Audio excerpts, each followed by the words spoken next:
Are we ready? I know I am. So, whether or not you are, it's time for another episode of the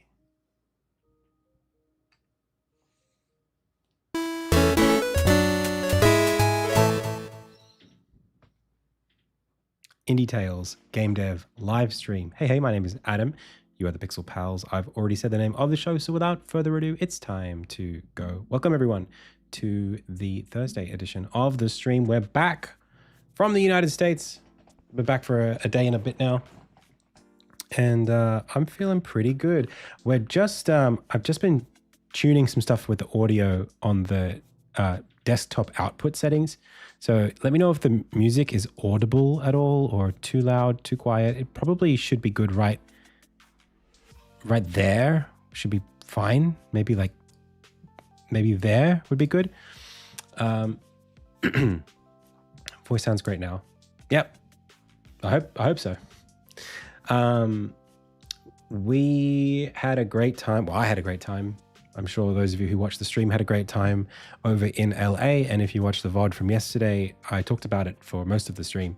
So feel free to catch my thoughts, my recap on the event there. I was very tired yesterday, but we streamed for a long time because I was kind of doing a lot of stuff. My wife was pretty busy doing stuff, so we just had a lot of time. Today, well, I've been trying to catch up with stuff in preparation for Melbourne International Games Week, which is in 3 days. So we land back from LA, we head to Melbourne in a couple of days.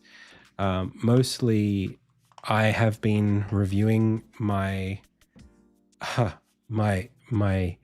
meetings list that I have through the week. I've got a lot on. It's hard for me to track it. I still probably have to do a little bit more to maximize my time because it is a business trip. I am paying out of my pocket to go there.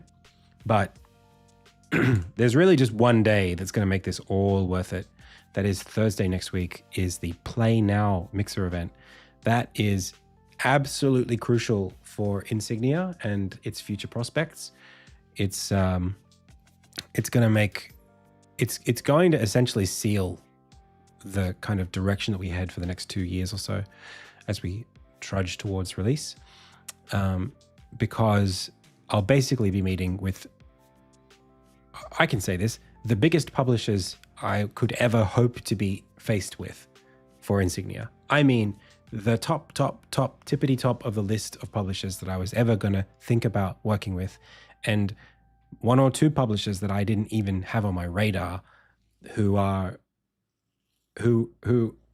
I mean, Game of the Year publisher candidates here who I'll be kind of meeting with. I've been thinking a little bit about how best to prepare for these events. And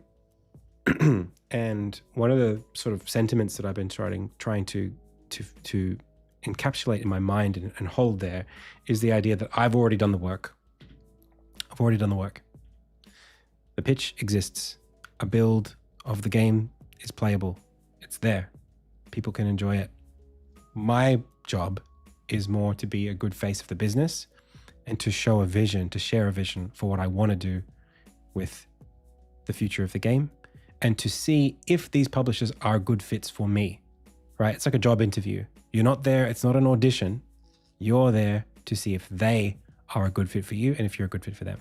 So I'm trying to keep that in my mind because otherwise my brain's going to panic about all the little things that I can't control about those scenarios. But ultimately, I can't control them. There's not much I can do except, do a bit of research about who these people are and what their interests are in me as a developer and what kind of games they're looking to publish. But ultimately, my job is really to serve my game well, right? And I know what the game needs very well. So we've got a lot to do, a lot to work for and work towards. I have 3 options for where I want to take Insignia: big, medium, and small. All of them require or involve some kind of greater focus on brand, That's just like a thing that it's front and center in my mind. We're talking merch. We're talking more concept art and stuff like that. Oh, I hope not.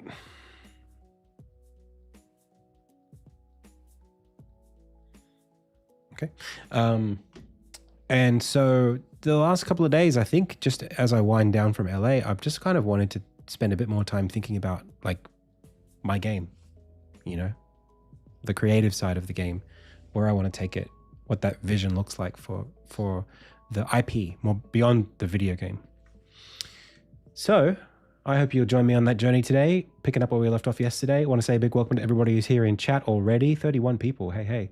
Ninjask is here. Thank you for the follow. Tonzach, thank you for the sub. Let's get into it. So let's kind of pick up exactly where we left off. Yesterday, we were talking a lot about, I guess, all of these different IP that I think not necessarily have inspired me, but that are, I mean, a lot of them have inspired me, but that have a kind of hold over their audience in a way that I think is parallel to what I'm trying to do with Insignia. So it's the reasons why people like these things are similar. Things like a grand, sweeping world with a cast of disparate and diverse characters, a style that's approachable and colorful, but also something that has depth to it in its plot. These are things that I value a lot, and I think importantly, they're not necessarily game things. They're more story things. They're things to do with the world that I'm building, more than just the mechanics. And in the scope of the pitch of the game, I think we've done already a very good job of outlining what we want to do mechanics wise, the look and feel, the similar games that we're kind of comparing things to. That's all fine. It's more about when I compare these publishers, when I think about my options for the future, it's like, what does the brand look like? How do we want to speak to players? Hey, OG Serpent. That's very dependent on the funding that we get. So if I self-fund, it could be 2.5 years from now. If we get a big publisher, it could be 18 months. Somewhere in that window would be, I think, a reasonable estimate. So my little pocket vision is somewhere in the middle of that. And I'm not going to tell you what the date is, but basically, if I say 2 years, it means I don't know. So I don't know. I'm just sharpening this thing until it's a fine point. And yeah, we're still working on production right now. We're on chapter 2. I'm advising my team on animations, on sound effects, on music for chapter 2 right now. After I get back from Melbourne, I'll be working on chapter 2. As long as I get through the chapter 1 stuff that I was doing. So yeah. Who's messaging me?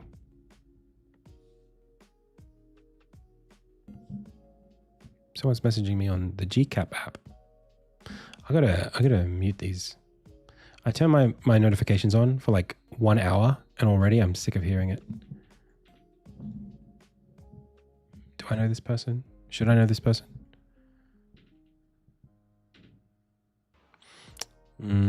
I will get to that later. Okay. How big is my team currently? Currently, there's 5 of us. But I'm still the lead dev, lead artist, lead animator, lead designer, lead everything.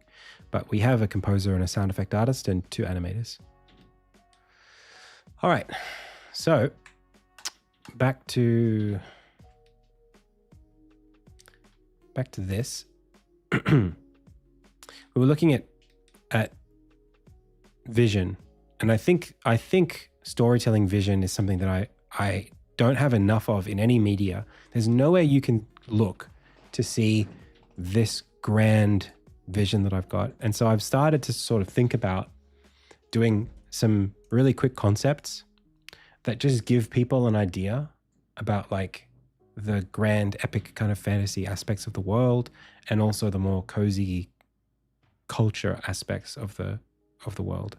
So, you know, characters in a tavern, or an action scene with armor and fighting someone, or like you can see here, a big sweeping, you know, kind of a frame that tells a story about the world and the characters in it.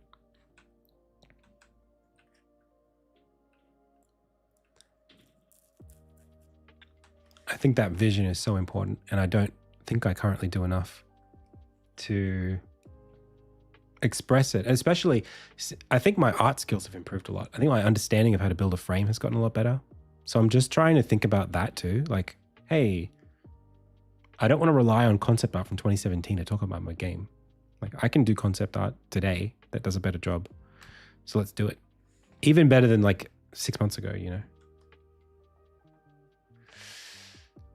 You're not going to say what you thought the image was? That's not very nice.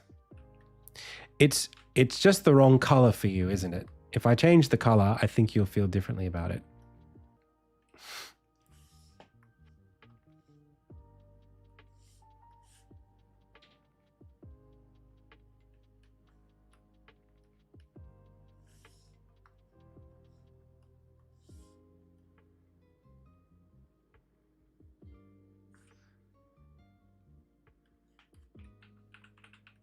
But I don't want to do that. So you'll just have to deal with it.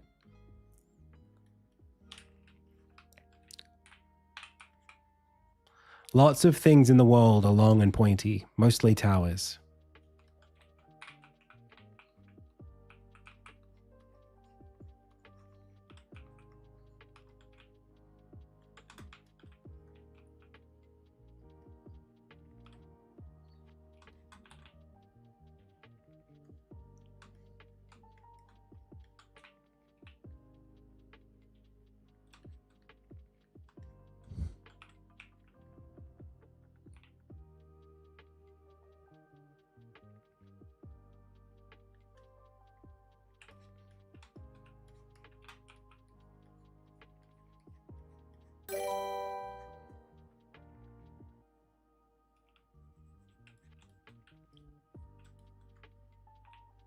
Some people just have their minds in the gutter.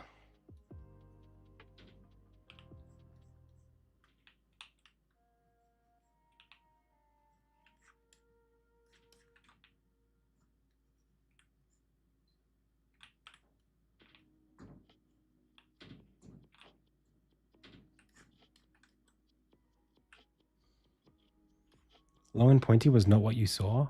I don't know what you saw then. What did you think it was?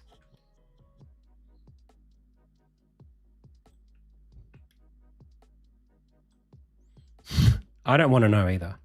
Don't tell me. I'm not interested.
Did I decide on making more consumable content? I can't remember what the context of that conversation was. Can you remind me? What do you mean by that? What did I mean by that?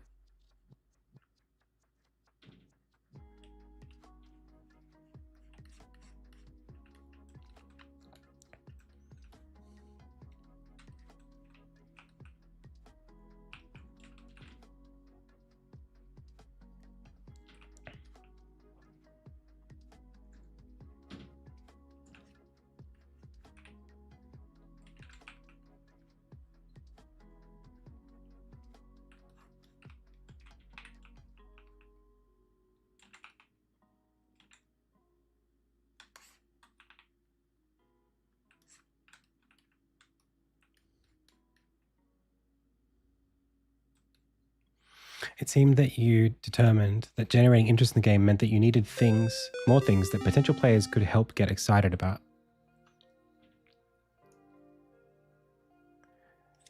Oh, okay, cool. Hey, Bilbo Swaggins, thank you so much for the sub. None of what you have is wallpaper worthy. It's not. I guess that's a fair way to describe it. It wasn't an intuitive way for me to think about what you said, but yeah, I suppose that's not incorrect. In that, yes, I'm looking to produce more things. I almost wouldn't describe it as content, but like, yeah, more material for people to get excited about the game through, I suppose. Yeah, for sure.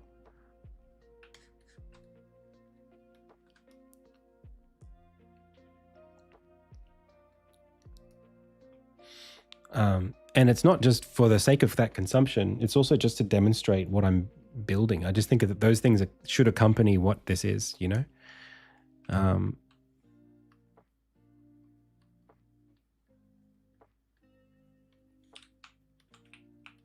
As a matter of like every good IP should have that media around it that people can enjoy and I guess in this case fuel their excitement, but yeah, just as a way of I suppose marketing the game to some extent.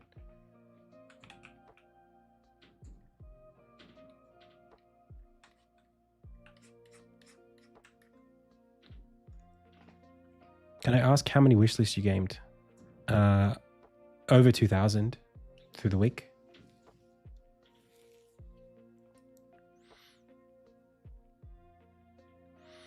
Yeah, that's kind of what I'm doing today. Just thinking about that kind of media. It might have been over 3,000 actually. I have to check properly.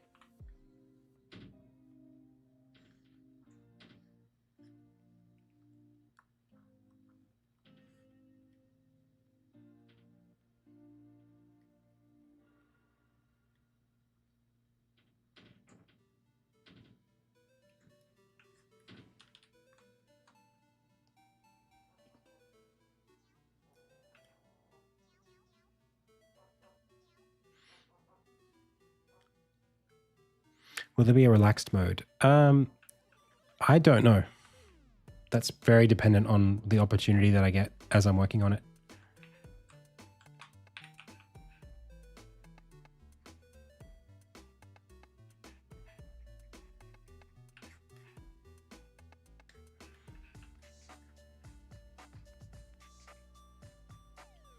No, this isn't the place it looks like where I got married.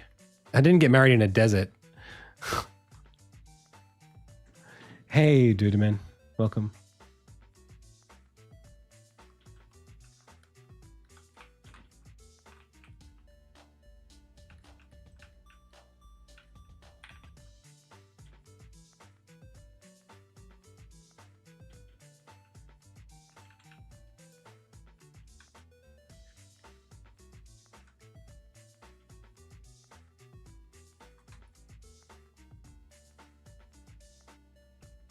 Yep.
Well, a sunset in a desert. It can be both.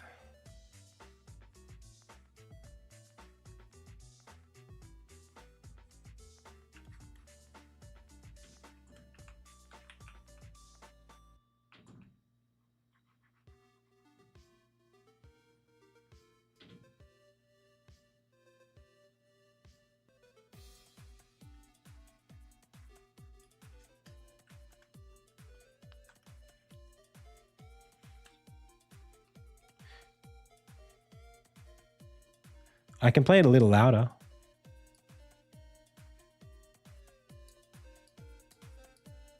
How's that? You guys, I recently just changed the gain by a chunk. So the gain on the desktop audio is now a lot, the bass gain is lower. Okay. Maybe I'll bring it up to like, I mean, it shouldn't be, oh, hang on a second. No, it is going to be really low. I know why I did that. So it's really low on my end because I'm trying to make it soft. That's there. I can push this up to about... Oh, I know why I did it. Yeah. That should be about what you expect. But I would have to play everything at this volume to do that. So for me... It seems a bit strong now. Yeah, okay. What I'll do is I'll bring this up to about 20. And then I'll bring this down to about -20. And that should be pretty good for you right there. You tell me if that works. Just as I'm talking, am I competing with it too much? What do you reckon? Way better than before? That's good there, yeah. I'll bring it down even a little bit more than that. I can bring it down a little bit. That might start getting a little too quiet.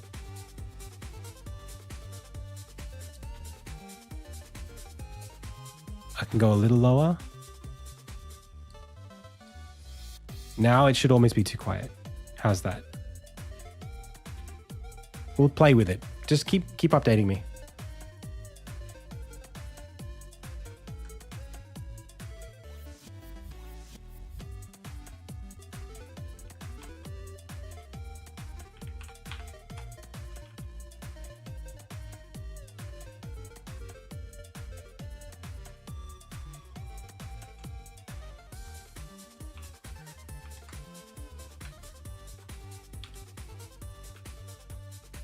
All right. Even more normal. What could that possibly mean? It's even more normal than before.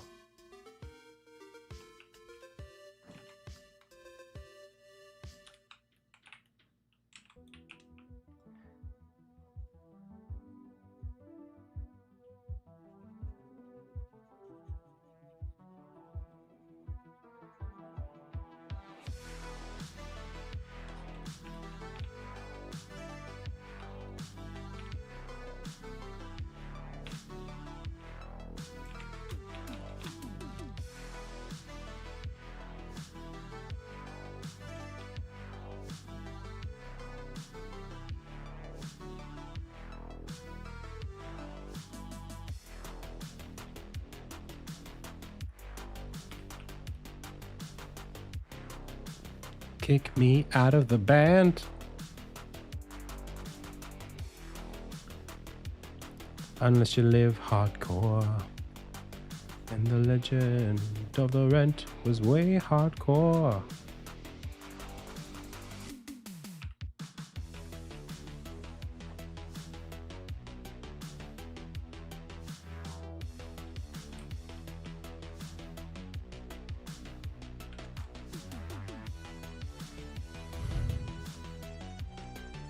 Tiles for HD art. I'm not really sure.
Thank you.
Hey, how's it going?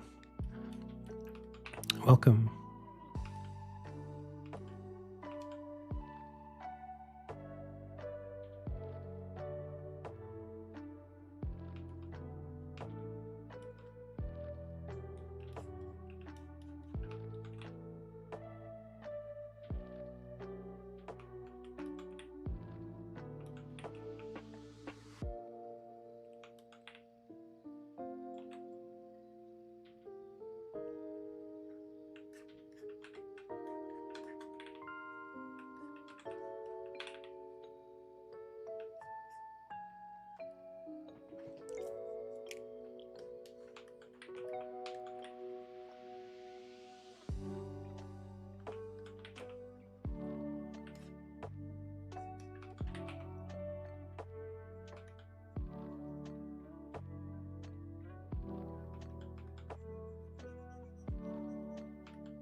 That's correct.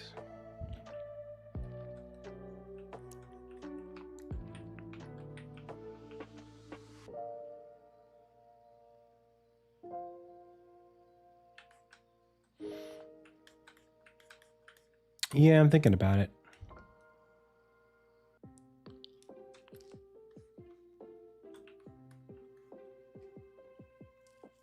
Hey, Mafk. Oh, I really appreciate it. Well, I mean, programming and game design, there's overlap there, but sometimes, there's a little bit of, there's a distinction there that should be probably made. And a lot of that comes down to experience.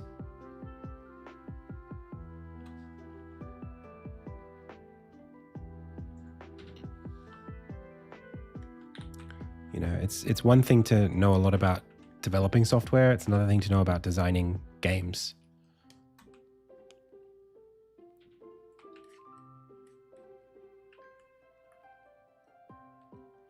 But you know what? I really feel like Teach and Prime had a pretty good set of sensibilities when it came to all of that stuff. I was very impressed by them. Last time what we worked on was, it was enjoyable, but it was just the bones of a game. Whereas this time there were some really good, specific, I want to say, like, challenges that had to do with the design space that we were working in that I thought they managed to navigate really well.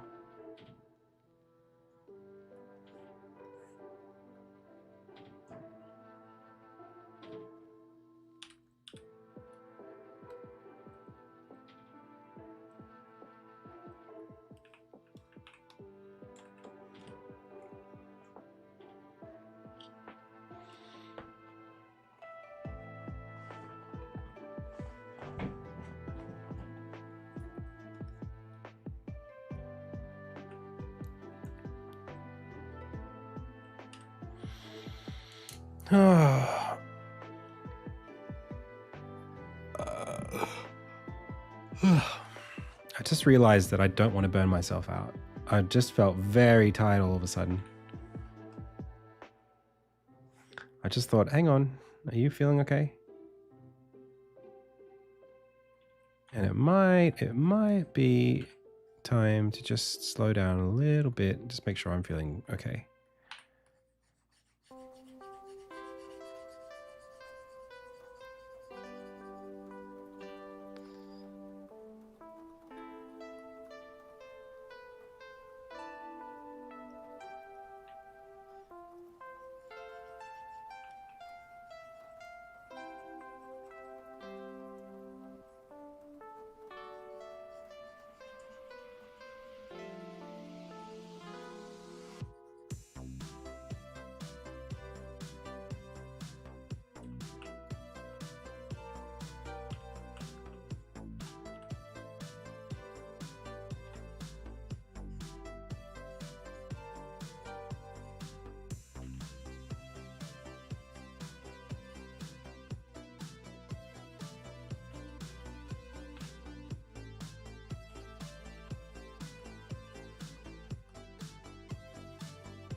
Not the horse riding lady.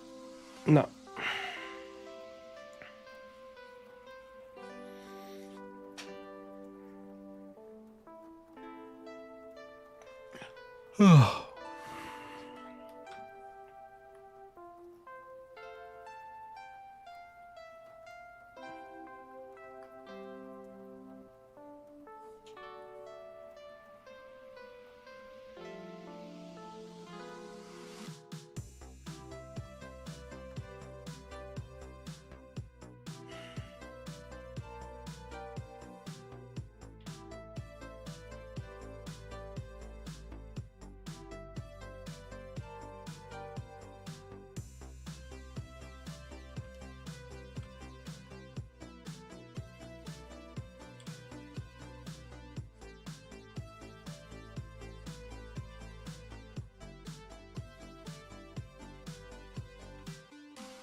I might need some caffeine. I didn't really sleep well last night.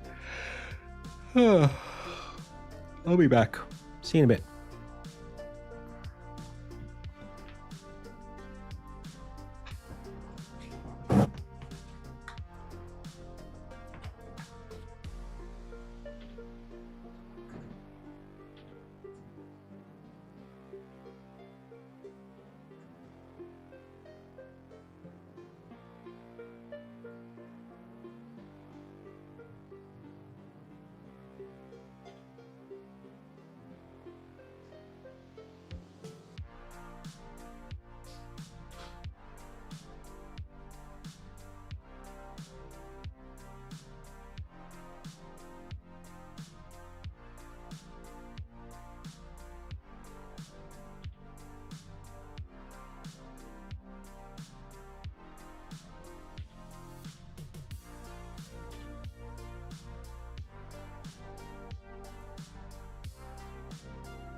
Yo.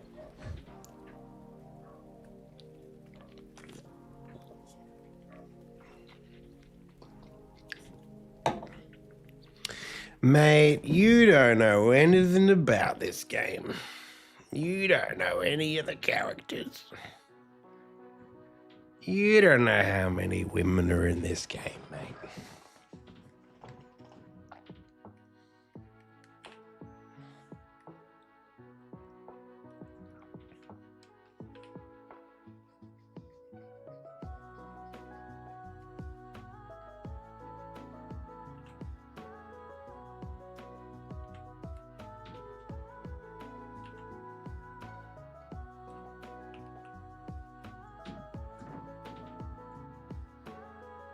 Who says this is even chapter 2?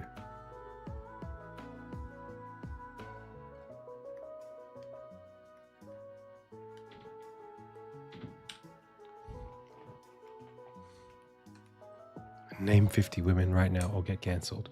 50 is a lot of people to name, women or men. I could do it.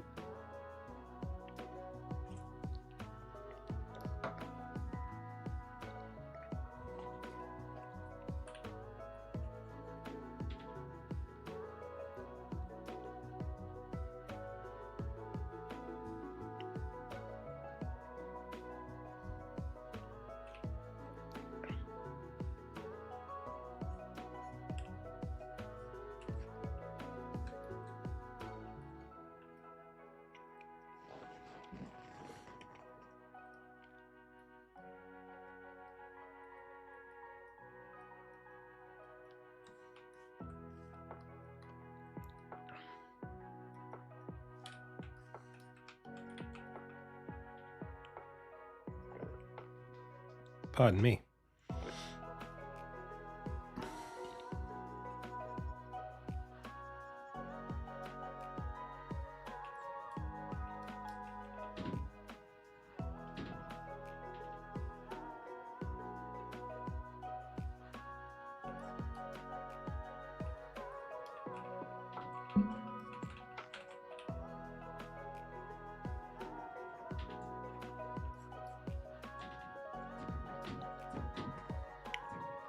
Name 50 video game women, as in women who work in video games or characters in video games who are women.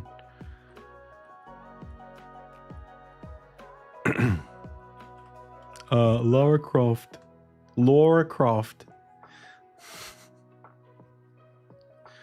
Princess Peach.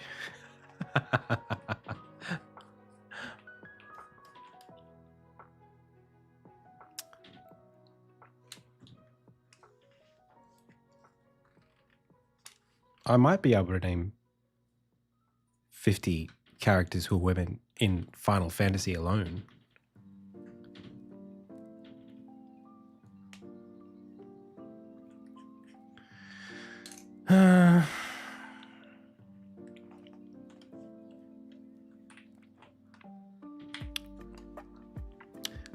Zelda doesn't have that many characters, let alone women. It's just not that I don't know.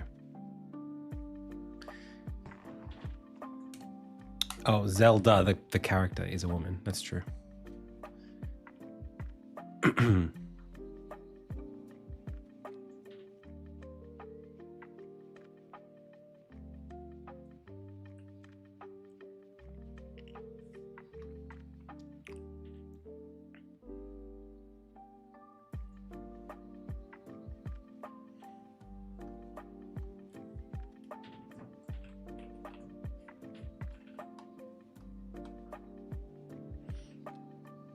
No, Zelda is the boy with the pointy hat.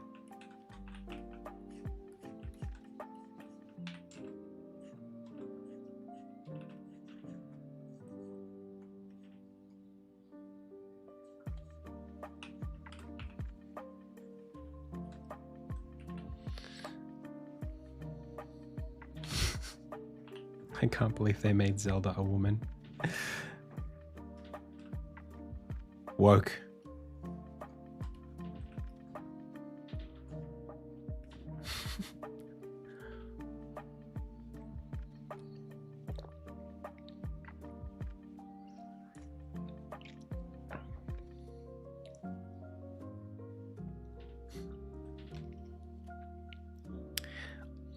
Are there maybe how many female Smash Brothers characters are there? There might be. There's not 50, but like there might be 30. Peach, Daisy, Rosalina. That's 3 girls, and they're all the same person. I don't really know 3D very well.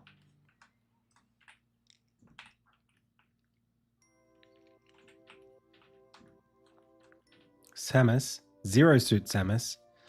Exactly. 3 Peaches, 3 Samuses, a Zelda. Oh, I'm not doing that one. No. I don't even remember how Tinkle sounds, if I'm being fully honest. Sorry, bud. That one's not today. I'm finally crashing. I was sort of like awake yesterday. Yo, bro, what is happening? Nobody's here from YouTube. YouTube's ghost town. Hey, chat. We'll see if that does anything.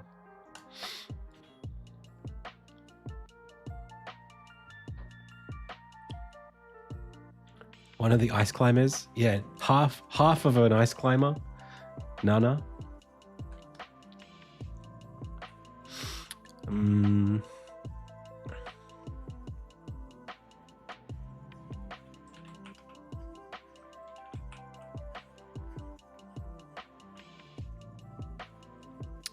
The other Marth,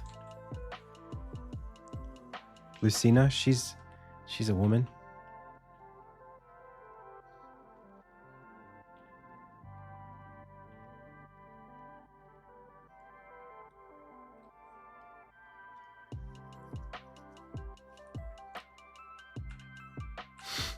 The other Robin, girl Robin.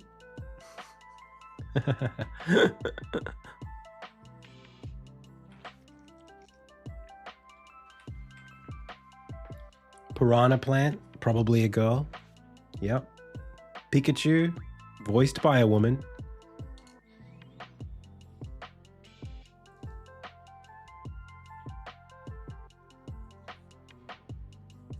Amy from the WarioWare game.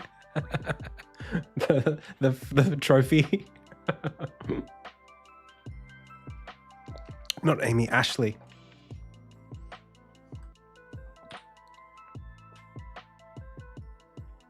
We Fit trainer, that's a woman. Isabel, that's right.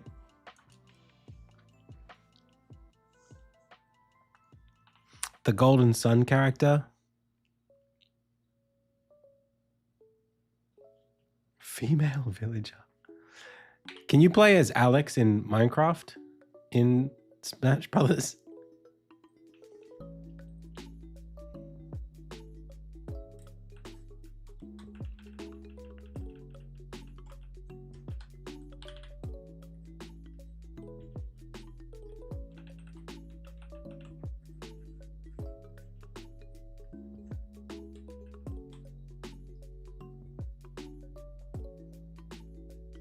There you go. Man, we're naming women left and right. Just pick one game. We've almost got 50 already.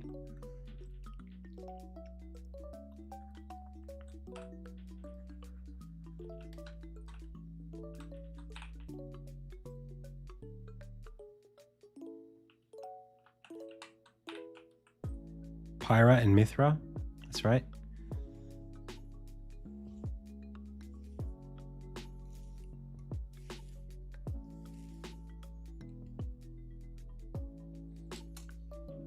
You can even do, let's switch over to Street Fighter. Cammy, you got Juri, you got Chun-Li, Sea Viper, Rose, the car. Lily, Marisa.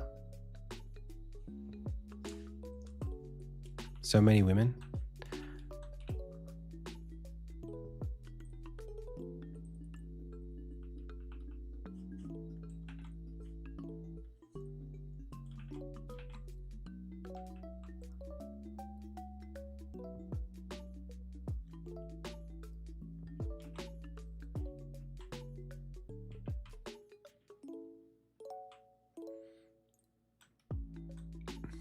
Sakura, my favorite Street Fighter woman.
You think Sakura's gonna get aged up to be in Street Fighter 6?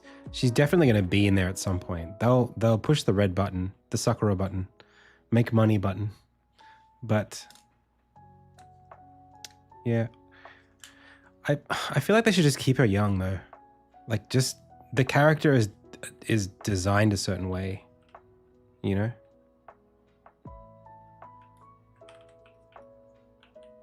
She sort of changes the identity if you change the age too much. She stops being like that sort of youthful, peppy thing if you make her like 40.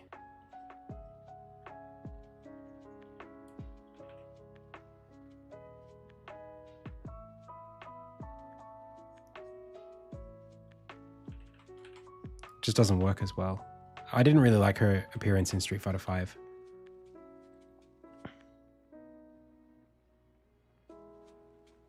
See ya.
Top 5 lollies?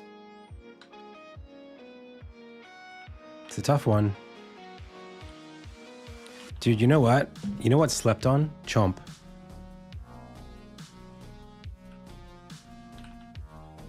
I haven't had a chomp in ages, but those are good, man.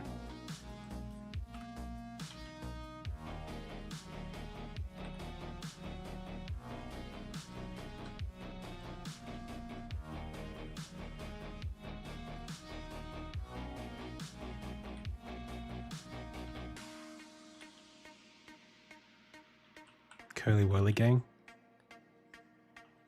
They're okay.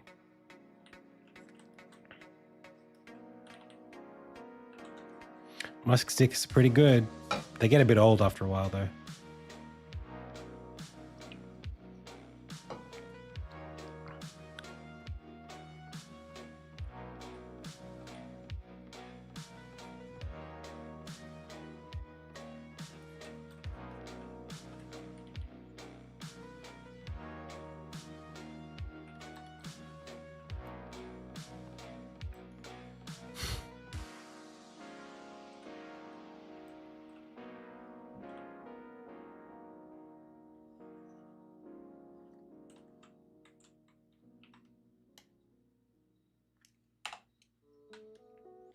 Right now, I'm working on some concept art just to keep things exciting. I might work it into my pitch deck, something like that. I just feel like I've been missing a little bit of that recently.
Hello. How you doing?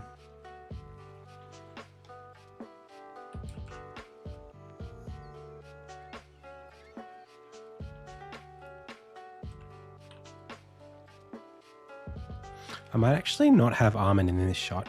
It might be better to just take all the villains and put them in their own action pose.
Oh, thank you so much, Loki. I had a great time.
I think it's time I start introducing you guys to the villains a bit more.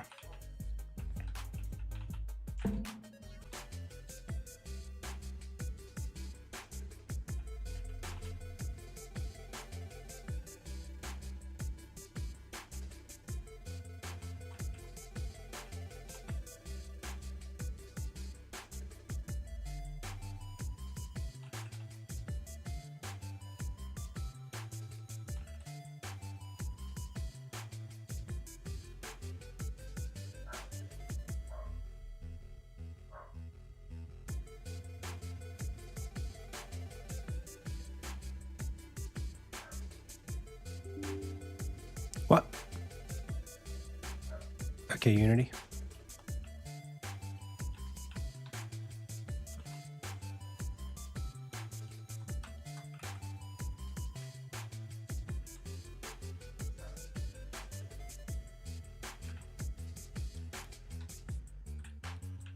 This is a cool poster already. This is sick.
Trying to think about how that works.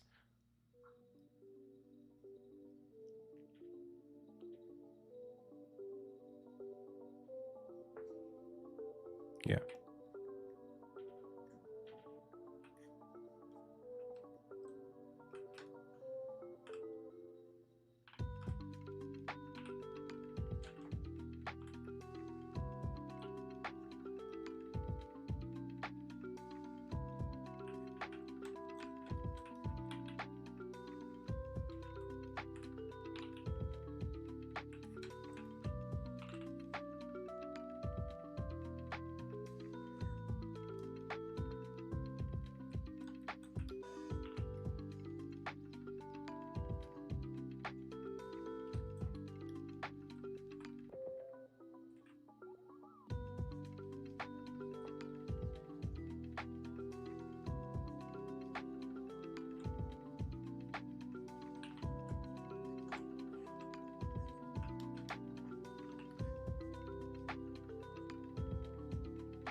Mm.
They do need to be tighter together though.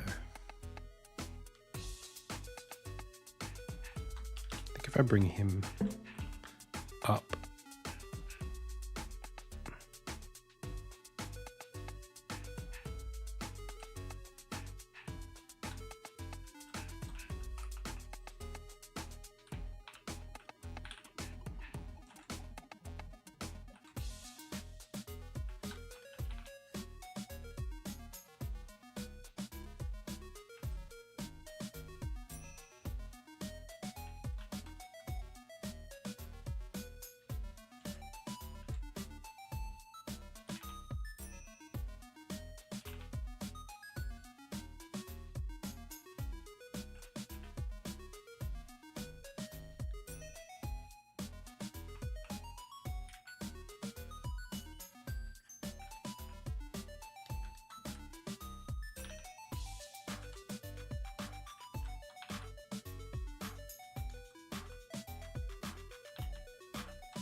Sweet.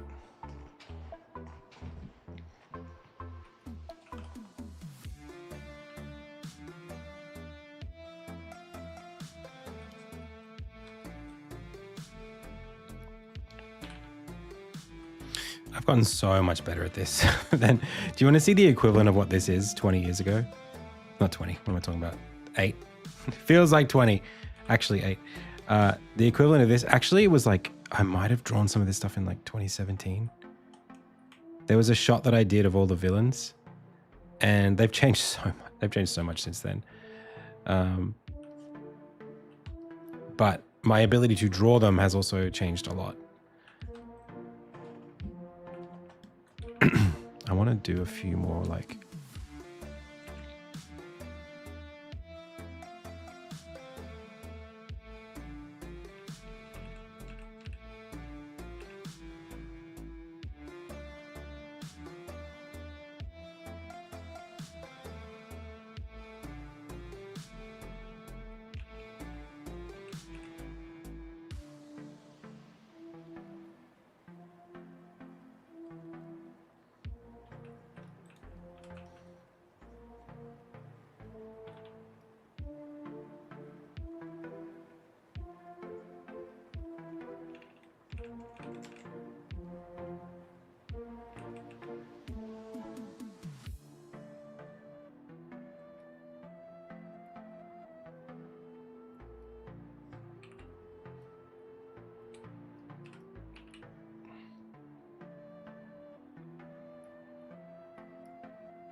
Yeah, that's the idea.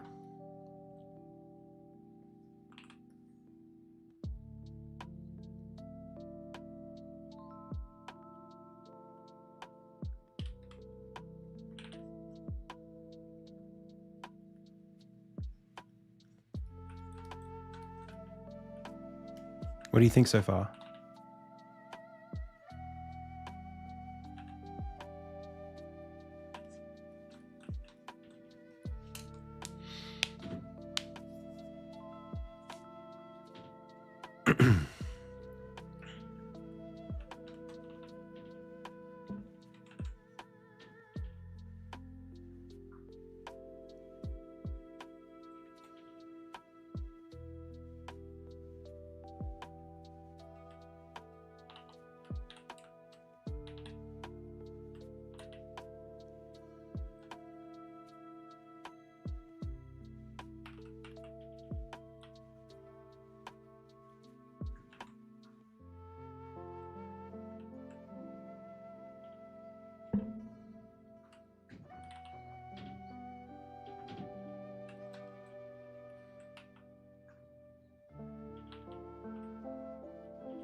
It's a little tough to figure this leg out.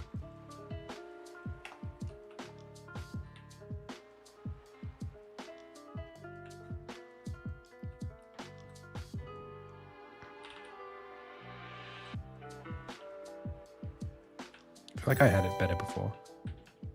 Well, maybe not.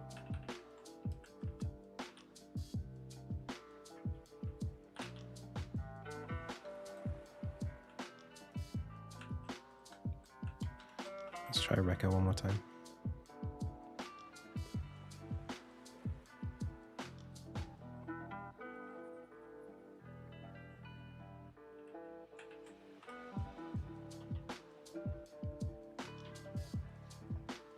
She's got to kind of be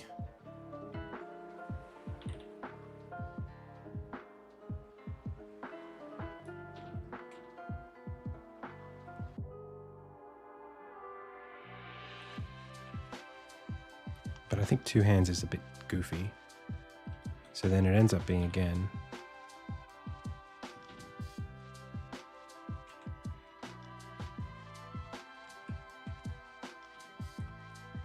But then better to go like this, right?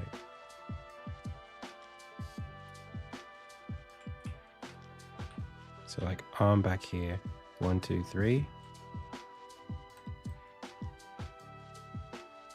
Arm out here, 1, 2, 3.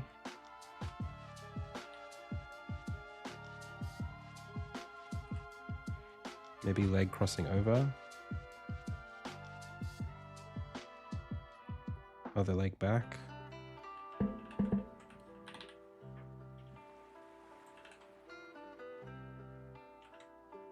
Yo, Universal.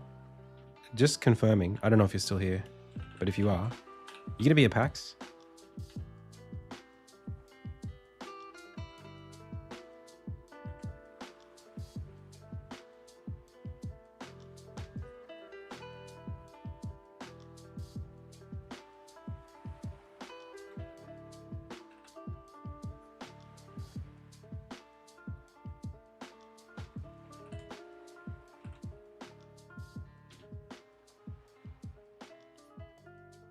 That's maybe a little better, but we'd have to throw this.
Might be good to have a bit of overlap between these two.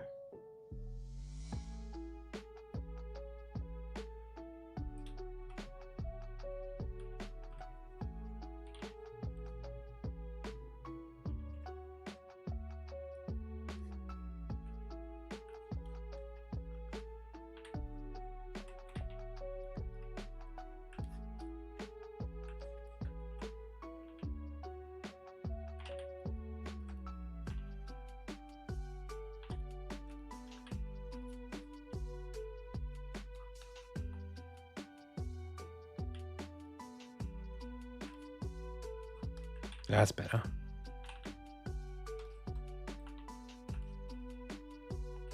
That's sick.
Hey, Go Bacchus, welcome from YouTube. So let me show you this. This key art supersedes this art. Let me see if I can bring it up for you.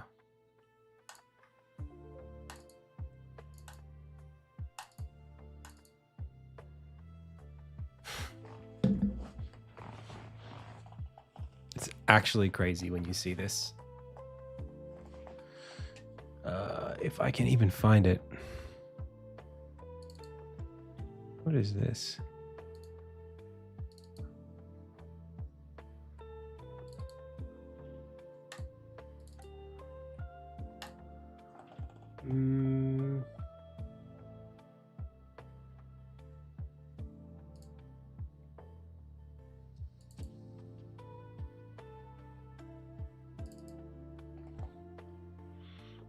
How's the talk with publishers?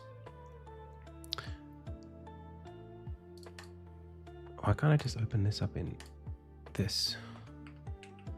Sorry, one second. trying to find this image. I can't get over how fast I've grown with this stuff. Not fast, but how not fast. Slow, but eventual. The growth has been really good. I don't even know if I can find it at this point. I know I have it. Oh, here we go. Yeah, dudes. See this? This, which I drew in like 2018. He's stepping on a soccer ball. This has become what is going to be this.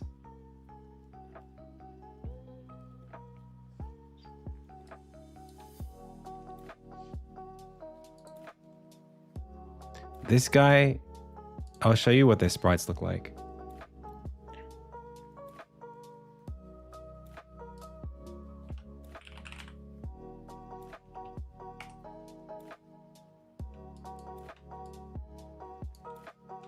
This guy, he is not here, but he is this guy up the back.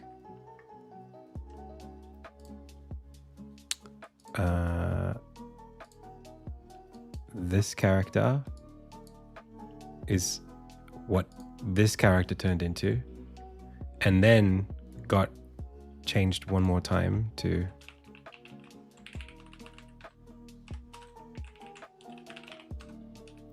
let me see if I've got the actual file. Yeah, this is what it was. Yeah, now it's this. He's grown a lot too.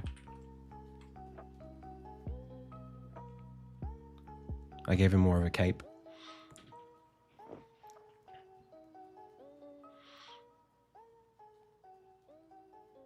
He went from like German Nazi Third Reich scientist to like wizard, like Roman wizard. This guy became he's not pictured in any of this.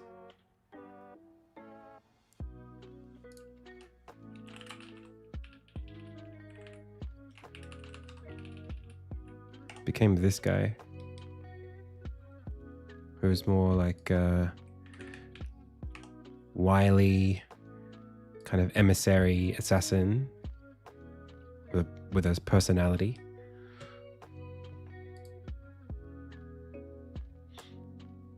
They've changed so much. And then this guy who was like, I think I called him Bruiser originally. He was gonna have a big hammer. He changed to become what is his name now? His name is oh gosh, I'm forgetting. One second. Baruch.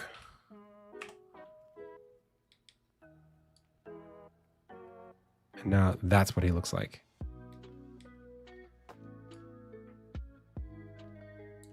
This guy.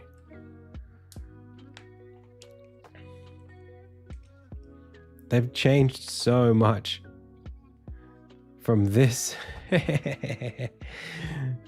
to this. And so him, you know, like you just don't like really,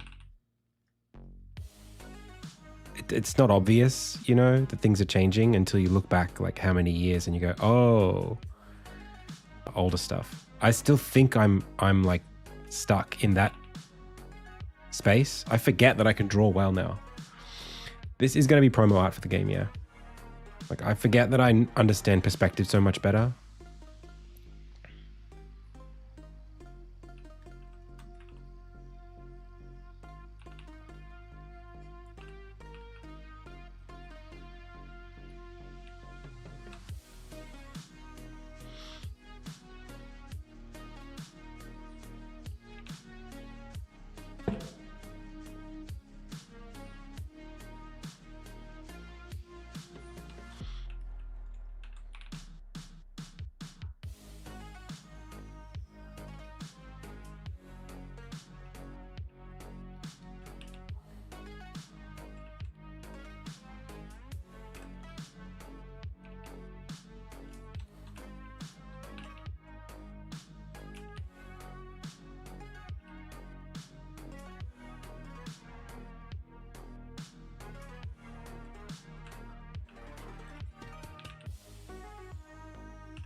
Still got a lot to learn, obviously, but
hey, David Jones.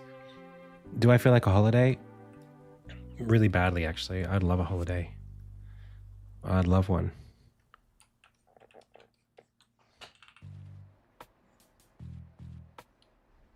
I was streaming yesterday too. I literally streamed a few hours after I got off the plane back from LA. I just don't have a lot of time to screw around. And because I'm going to be in Melbourne not long from now, like 3 or 4 days, pitching this game to publishers. So, oh, that's right. Somebody asked me a little while ago how that's going. The answer is pretty well, actually. I have some incredible opportunities coming up this week, like dream opportunities to liaise with publishers, the publishers, like the ones that I want to talk to, that I was trying to get in contact with around the time we were at GDC, but now I have that opportunity. So yeah, really, really cool at the moment. No complaints.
Hey, Chosinja. Good to be back.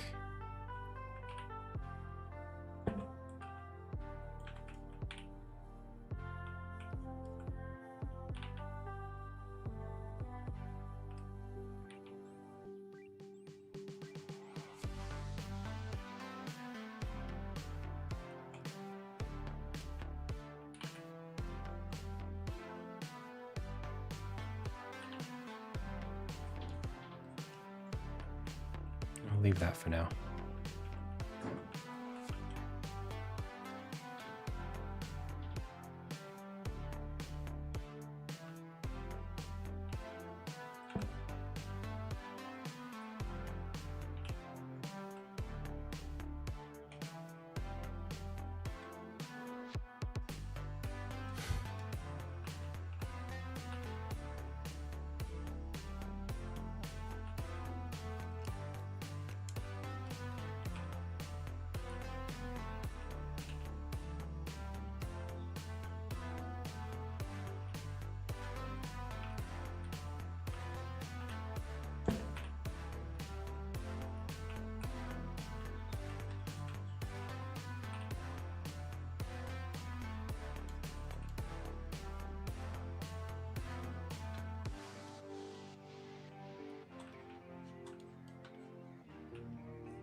Never would have thought the publisher's office is in Melbourne. Well, it's not in Melbourne.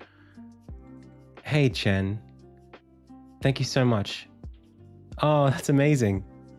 Wow. Well, I am going to do my very best to make sure that it's as that it lives up to the expectations and the excitement. I think it might. You know, I'm really, really, really excited for where it's going right now, and I have such a I'm so proud of the vision that I have. Like I'm really excited about the things that are happening. Hey, Gorbakas, one of the very few true YouTube pals. Please start designing merch. That's what I'm doing. That's what this is going to be when it's done. Hopefully, is some merch.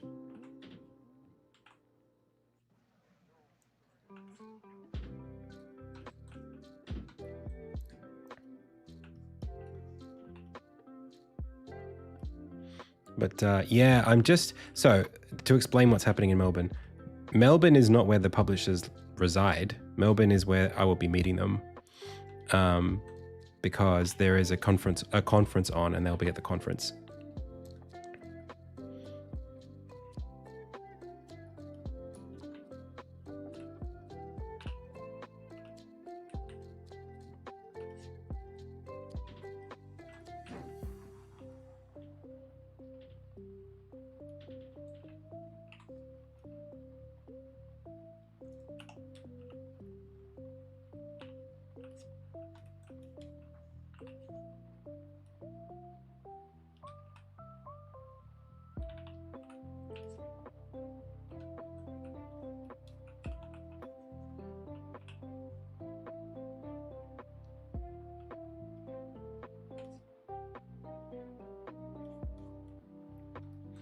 Hey, Fu.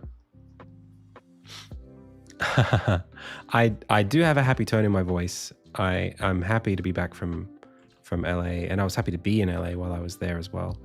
I'm very tired still. I think I'm probably a few days away from being back to my normal schedule in terms of energy and sleep and stuff like that.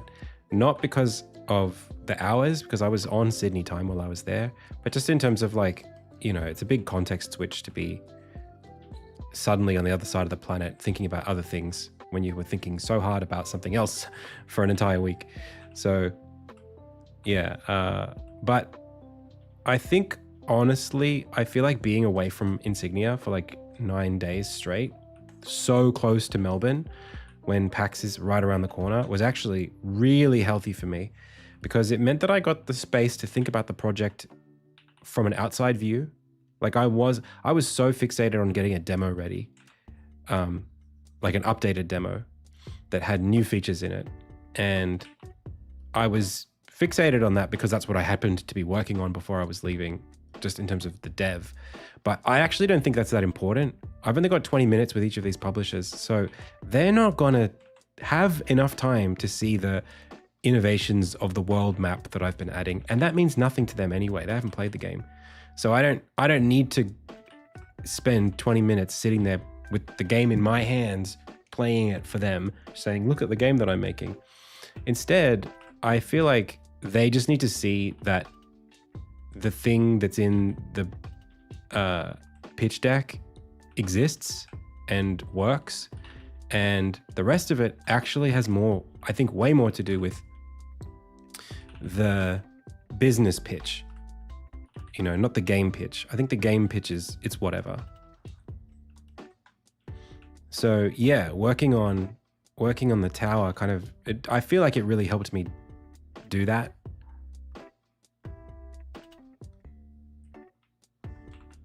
It helped me like get in that frame of reference where I'm like, hang on a second, this is about business.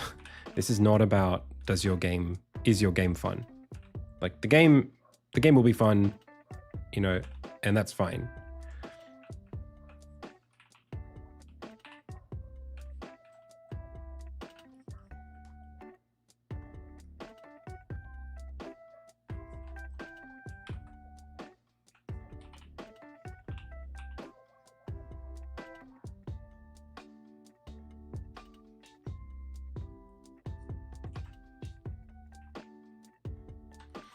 It's actually not that important. that I demonstrate to them in that meeting that the game is good.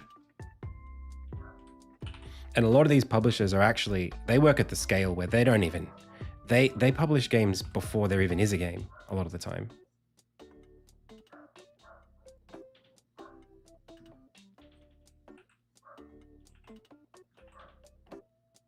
So the fact that I've gotten this far just on my own is like, it's a whole additional separate thing. You know, like there's enough, I guess the word would be like, you know, you're trying to create some sort of like social proof in the project. It's like, this is a project worth caring about because blah. And for me, all of the reasons why they should care about my project already exist and have been factors for long before this meeting.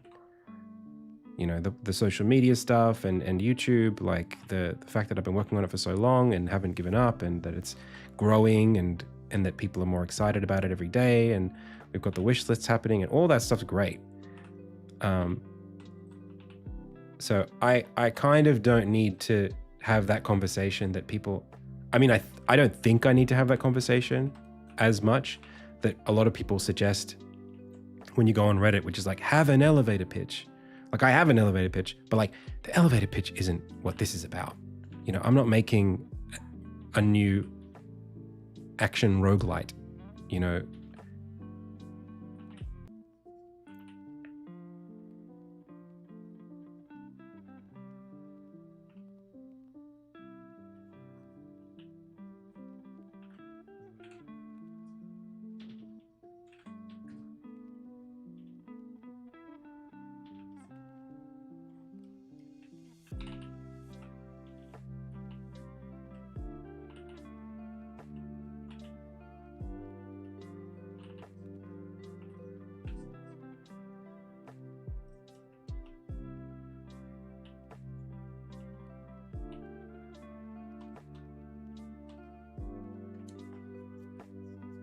Hey, Legrand, the James, how's it going?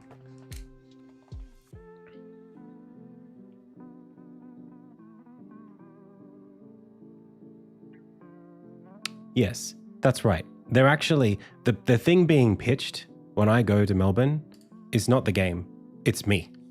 That's what's being pitched. Like, it's really, does this guy have the whatever it is? Do we want to do business with this person? You know, that's really what this is about. It's not, does this person have a cool idea for a game?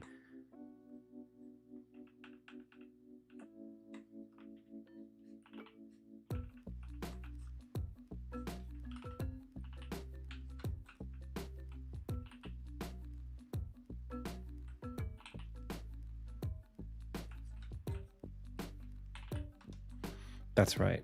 And me being confident in who I am and what I'm doing and where I'm headed is so much more valuable right now than me, you know, having the pitch deck be in a space where it's, you know, all of the, I mean, like it's they've seen the pitch deck. They've already got it. That's the thing. All of these publishers I'm going to be meeting with already know what the game is. They've already seen it. That's why we're meeting, because they're aware of me and they want to talk. So I think it's an important difference here that I'm trying to be mindful of. I'm trying to remind myself, hey, like, Adam, you just need to show up. You just need to do a good job of being you, being comfortable, confident, showcasing who you are and what you're about and what your vision is for really their money. And I'm there to investigate whether or not their money is even a good fit for me. I might not want it in the end. I might say, hey guys, thanks, but no thanks. This isn't really what I need right now. We just have different ideas about what this needs to be or what you're looking for. I might not be that. That's another big side of it. I'm not there to get asked out. You know, I'm not there to be prom queen by whoever the hottest guy is or whatever. I'm there to see if there's a business worth investing in between us, right? It's like, is this something that we can independently find value in? It's not about like impressing them in and of itself.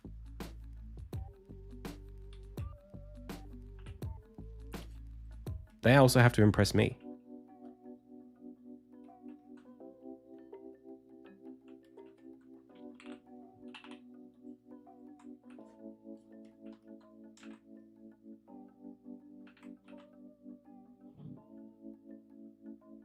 And it was very, very, very, very valuable for me. Hey, is that my wife at the door? She is. It's very, very valuable for me to be in the room with the people that I was in the room with this week in LA. Like being in the room with the Cursor team and just chatting with them. It became like super obvious, like, oh, nothing matters. Money is not a thing I should be intimidated by. Like these guys are worth what, like $1 billion, few $1 billion or whatever. Like pick a number. Cursor is worth that, right now. They're growing at insane rates. All of this amazing stuff is happening for them and their business. And ultimately, the numbers that they work with and the numbers that these publishers work with, all of this stuff is all just whatever. Like I shouldn't be scared of the prospects of, hey, like X $1 million or X $100,000. Like that's not a thing that I should be like concerned about. Hello. Hey, pretty girl. How you doing? You're home early. I'm gonna keep working. Okay. Cool.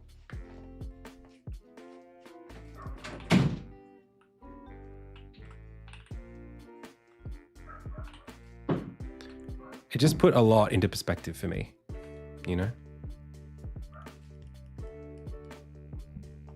Did S-Fan get to talk to you about his publishing company? I didn't talk to S-Fan at all about publishing. I didn't demo my game in the same room as S-Fan. Like that was on it. I demoed the game to Point Crow and Doug when they were in the room. S-Fan, I can't remember what happened. I think he had been there a few hours and I was really busy on artwork and stuff. And honestly, like I wasn't there to promote my game. Like that's not really what I'm there for. So no, I didn't get to chat to S-Fan very much. I just got to sort of say, we said hi, introduced myself, and you know what you saw on the stream is what I experienced. Off stream, he sort of, you know, he was heading off and doing his own thing, and you know, again, was very, very polite guy, really nice guy. You know, just I shook his hand, said goodbye, blah blah blah. It was just a polite meeting. As far as like my interaction with him, it wasn't. We're acquaintances now, but that's about it. I didn't even know he had a publishing company. I didn't know he was doing that. Everyone seems to be these days. And it sounded like, I don't know if you guys saw this on the stream, but it sounded like Point Crow was interested in doing something. You guys catch that?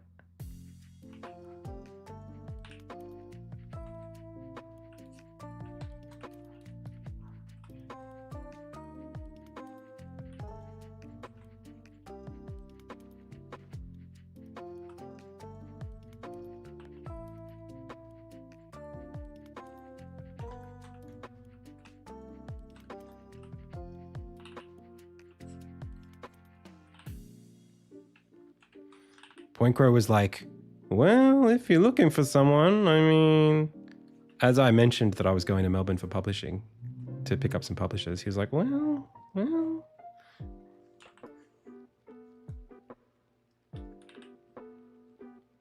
if you're in the market.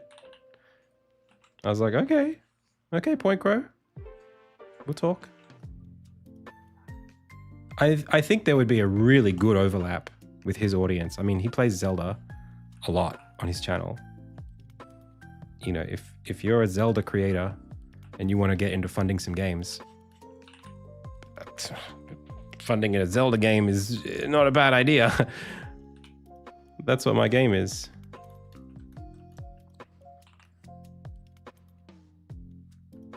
So yeah, I think there could definitely be something there.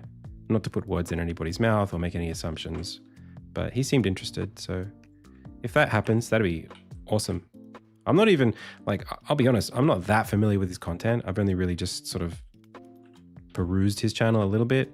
I've probably seen his videos without really knowing who he is.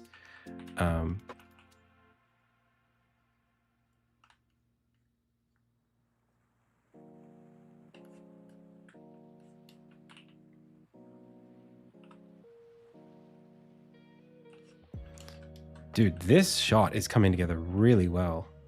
I'm really enjoying this. I'm hitting my stride, chat.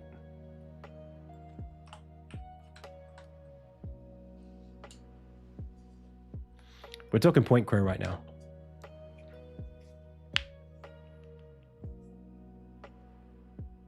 Does my wrist ever hurt? No. You can hear them click. No, they don't really hurt. I don't get wrist pains. Actually, you know, the where I do get a little bit of strain is actually in my left hand with hovering over the space bar and the control key and like that kind of thing. I kind of, sometimes I like prop my hand too rigidly over the keyboard when I'm drawing, but my right hand I never get any kind of tension there.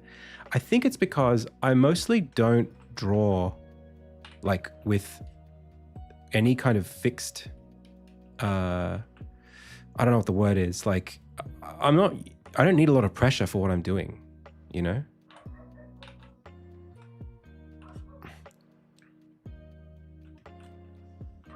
I'm very, very relaxed in my hand posture.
Do I want to go this way?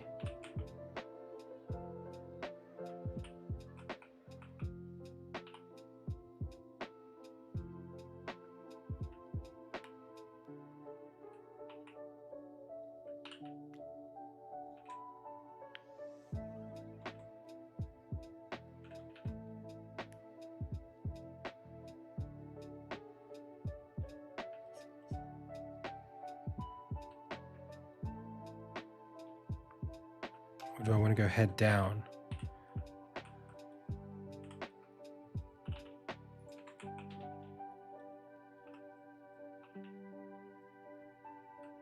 I think head down speaks to more confidence.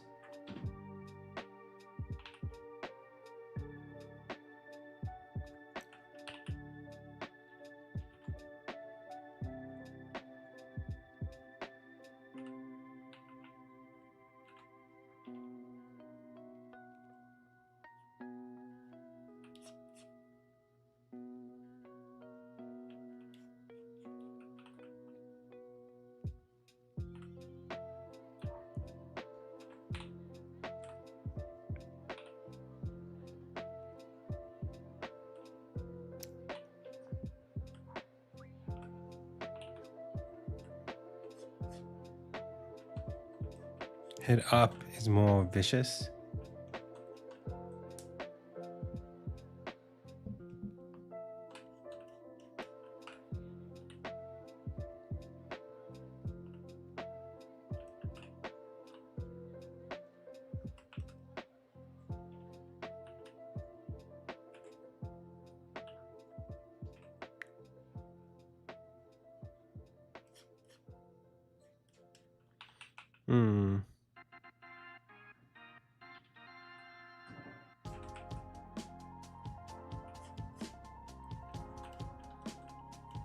Maybe something less.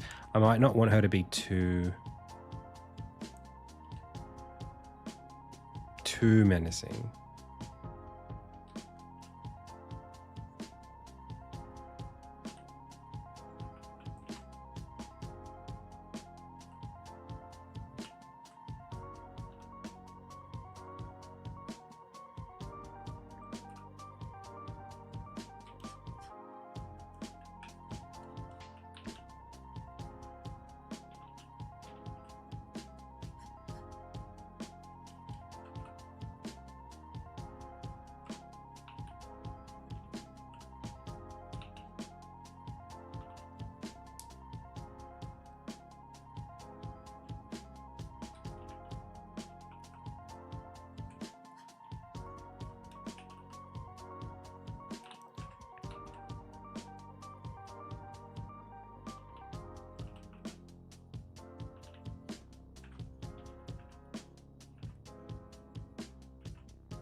Could I get your feedback on our game's art style?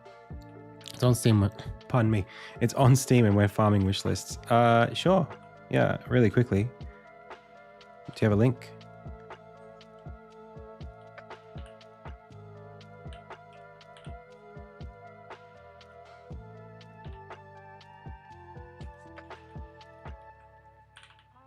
I don't usually I request channel points to be redeemed for that kind of thing, but if it's just my thoughts quickly, that's all good, no problem.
No, it's all good.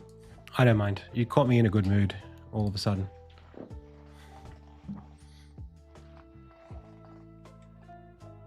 Okay, so this game is called Underneath.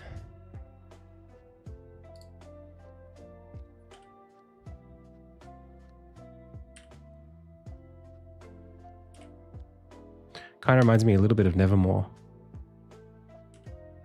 So you play a raccoon.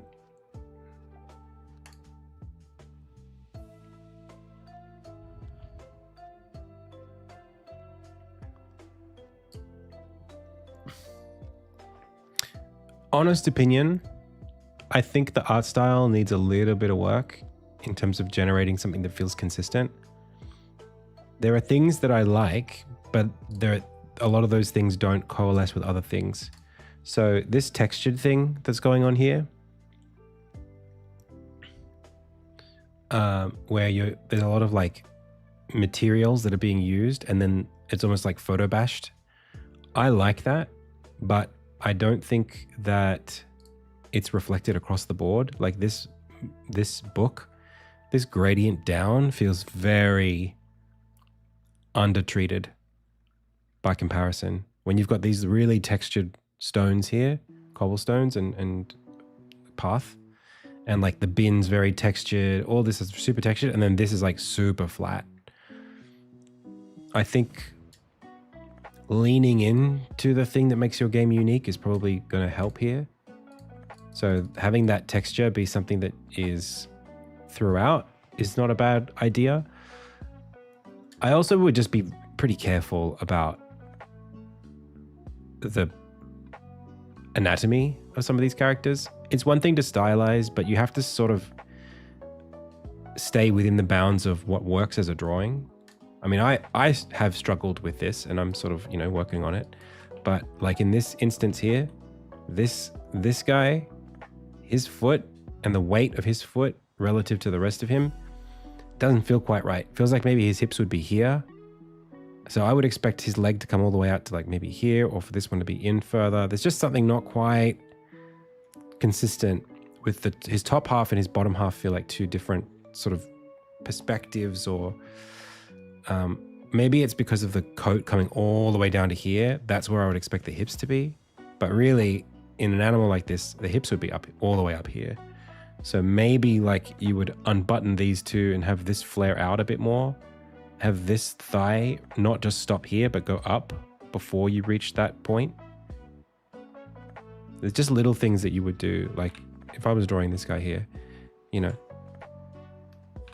I would go, here are his shoulders, 1, 2, here's his chest. Here is his waist.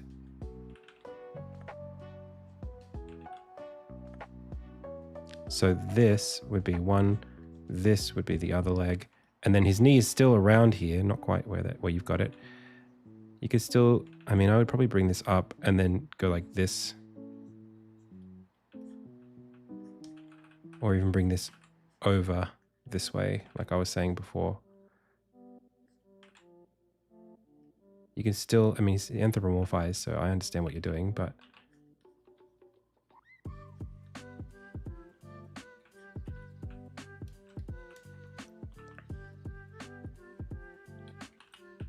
I would just be mindful of, yeah, where the weight is.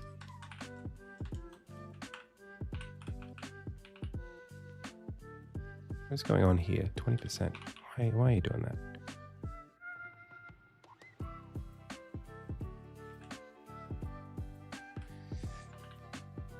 There's something about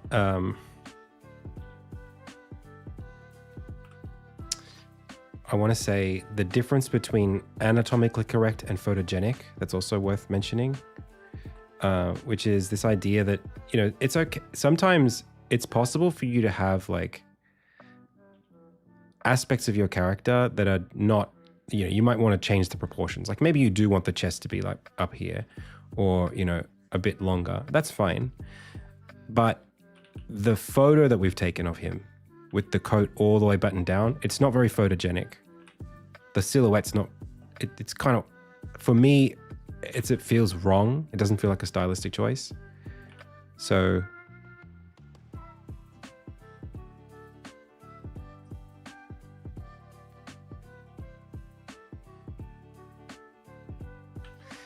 yeah, not that this is great. Let me see if I can fix this up. I understand it looks like he might be walking.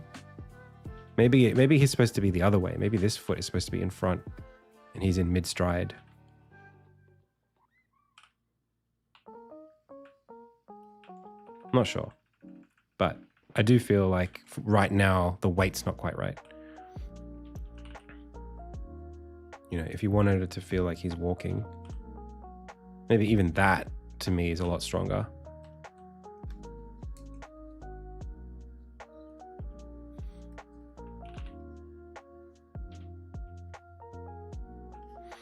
Sometimes it's, I think it's one of those things where it's important to know what you're trying to say with the character. Like, is this character a hero? Are they a villain? What is their like core pose? So this guy kind of strikes me as like a detective type maybe, but his face is kind of a little, because his eyes have that kind of snake-like quality to them. Kind of looks like he could be not a good guy.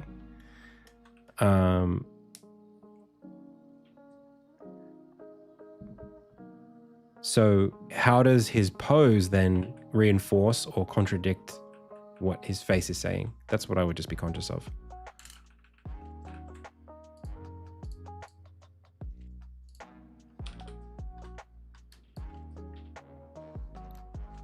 Exactly. Yep. Hey, Matt Black Studio, how's it going? Thank you so much.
I think we need a JoJo pose this one.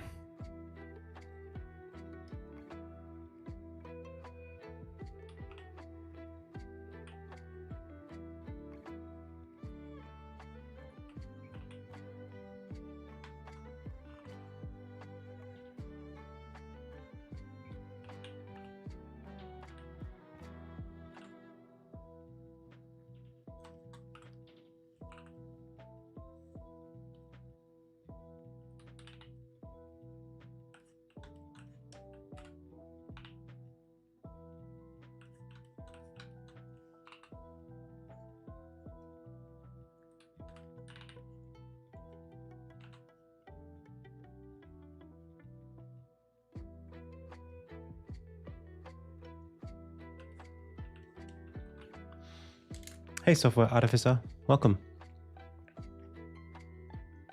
Pixel King. Pixel King to you. How's it going? Oh, nice. Oh, thanks for watching. It was a pleasure to perform for you. All that pixel art the whole week. Yeah, it was good fun.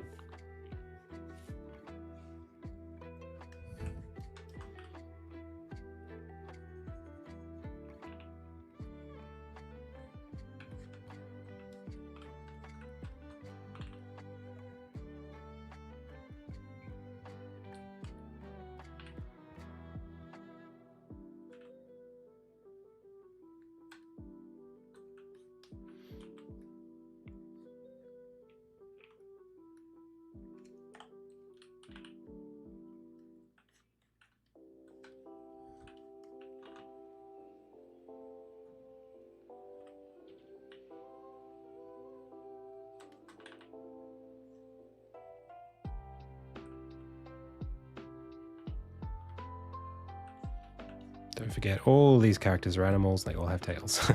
Whoops. Except for one.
Yeah, kind of.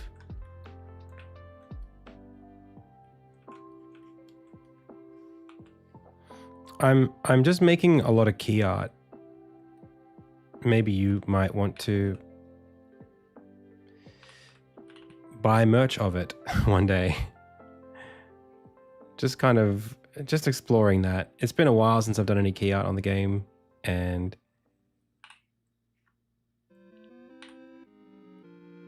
I was reflecting on my experience at the tower in LA and how much the merch I think was I thought it was a really great addition. Everybody wanted one. Everybody in the tower wanted access to some of the merch that we'd created.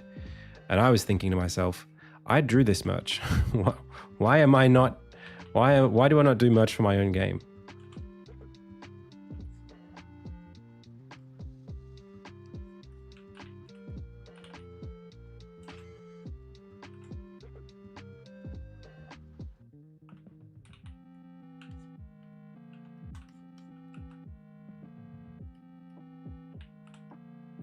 you know, I'm super grateful for everybody who supports my work through Patreon and subscribing to the YouTube channel, and all that stuff's great. But like, also, you might just want something for yourself. And I don't currently support that. I don't currently have a way for people to like just support me by just buying a cool shirt or a mug or whatever.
The finest silk.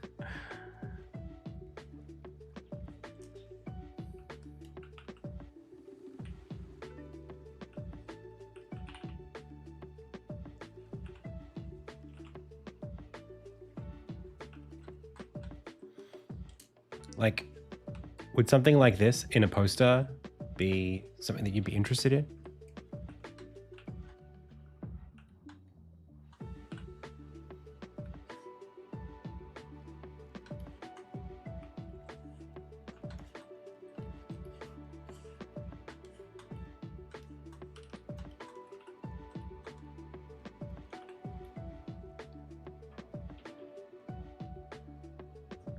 Sweet.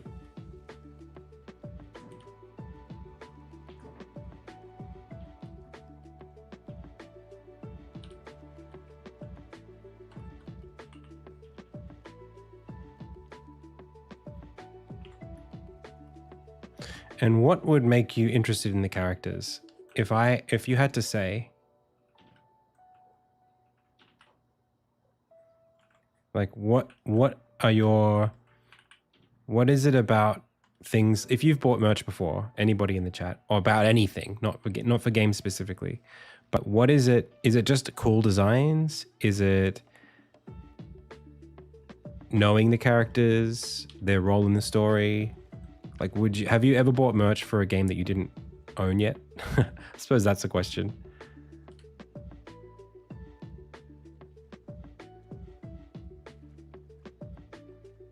I actually have done that. I've bought merch. It was a friend's merch, but it was merch for a game I hadn't played yet. Or just played a little bit of.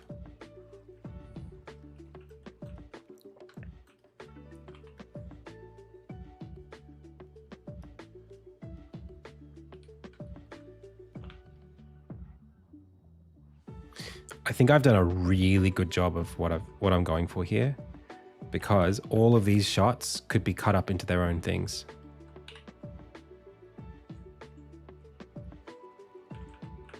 Every one of these images, although it works as an ensemble, could totally work as its own thing.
Dude, I want this poster.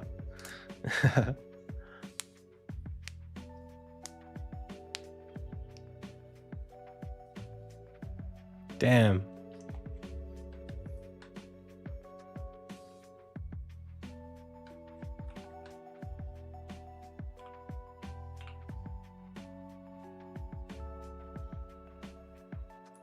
I don't care if you guys want it. I want it.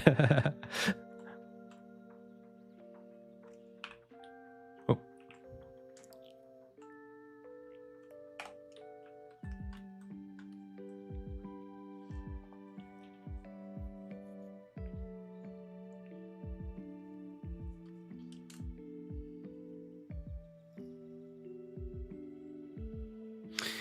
Yeah, I suppose there's a thing that I'm trying to do here.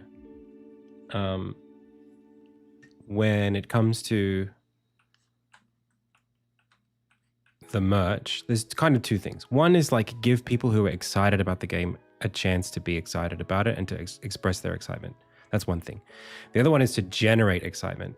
So it's not just, hey, you know, buy my game because you like me. It's also buy my game because you think the game's going to be cool because the art looks cool.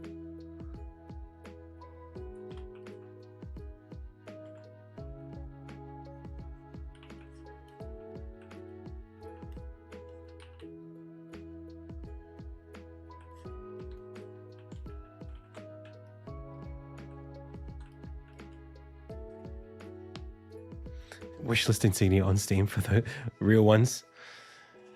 Do you guys, I mean, how much more, here's another question, random question. How much more memeing do you want on this, out of this content? I'm a pretty chill guy most of the time, but I can meme a little. Probably, you know what? I don't know how much memeing we're going to do. Even if you said to me like 10 times more memeing, Adam, I don't know if I'm going to like, I don't know how much of a meme the game is. That's the thing. Maybe we could do some merch with a wishlist insignia on Steam if you're a real one. Maybe we could do something like that just for the terminal enjoyers in the chat. But if you are not a terminal enjoyer, you won't really even understand what that means. If you weren't there for the Towers of Mordoria streams, me saying wishlist insignia if you're a real one, it just sounds weird, I think.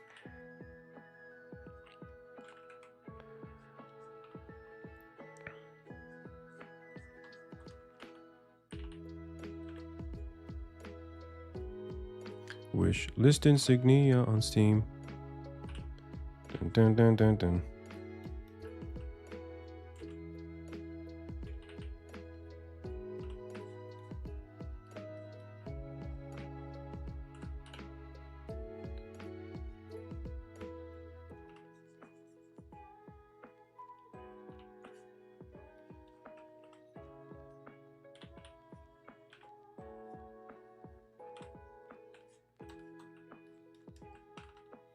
Just say you're broke.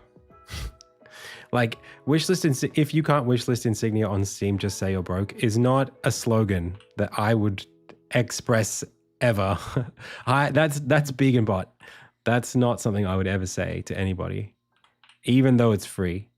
I know he's being funny, but it's just this, the vibe of that sentiment is not one that I would like to express, even as a joke.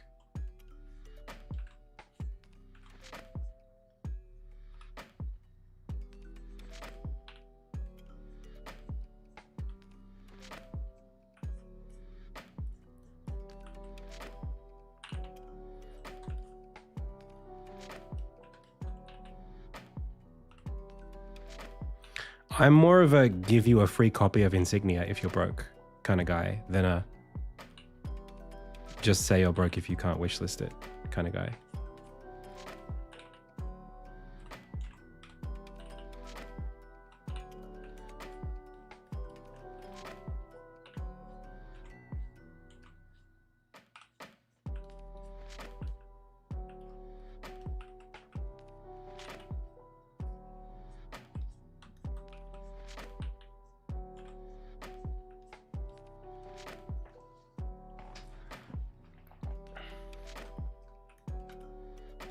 We did make a lot of, we did get a lot of wish lists.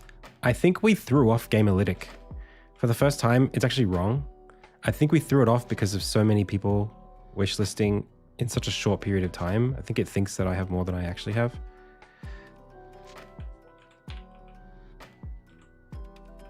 But I still have a lot more than I had before.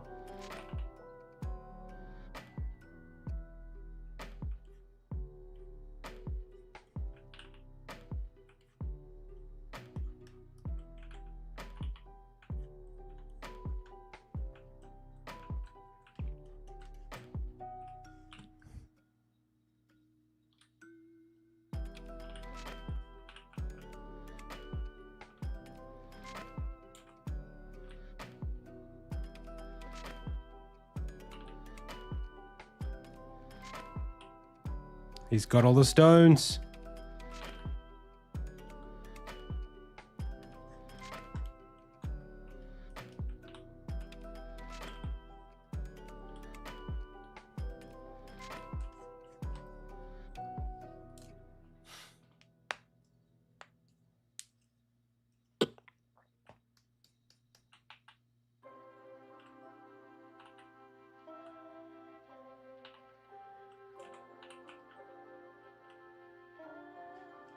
Oops. Wait. Yeah.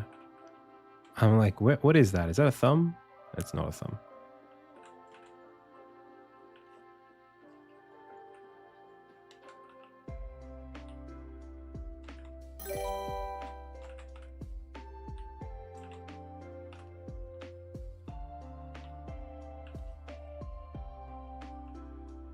I wonder if I can get some of this printed before I go to PAX and then actually give it away to people at PAX.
We might flip her. Everybody else is kind of facing out. Oh.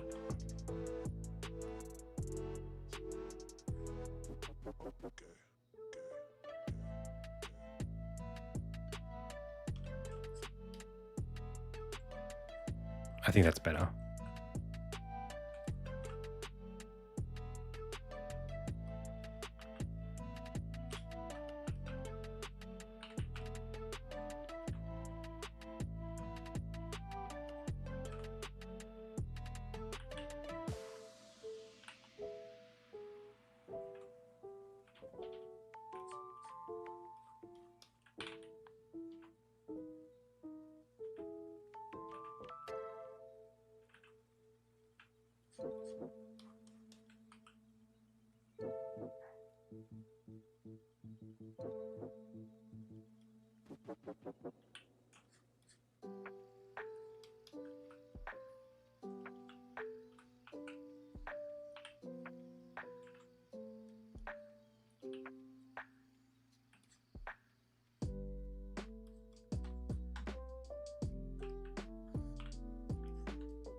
Maybe I bring her closer even.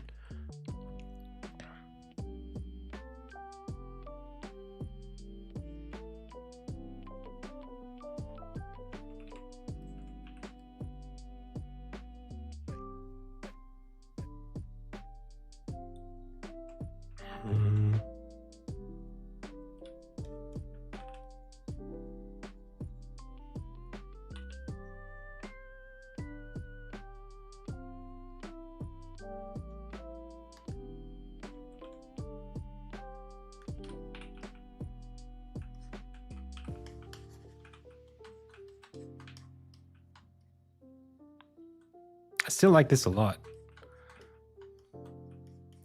I think this is going to be great in terms of getting a lot of utility out of one artwork.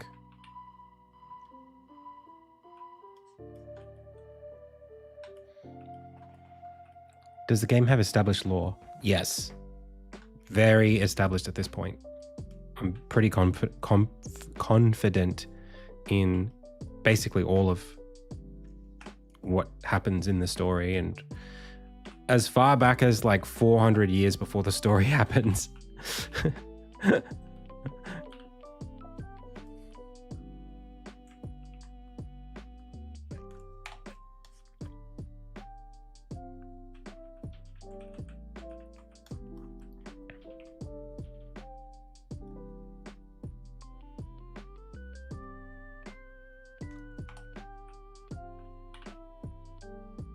So I can tell you who these people are for sure.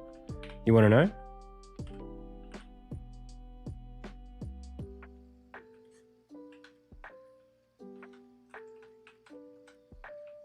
So, let me give you a lore dump.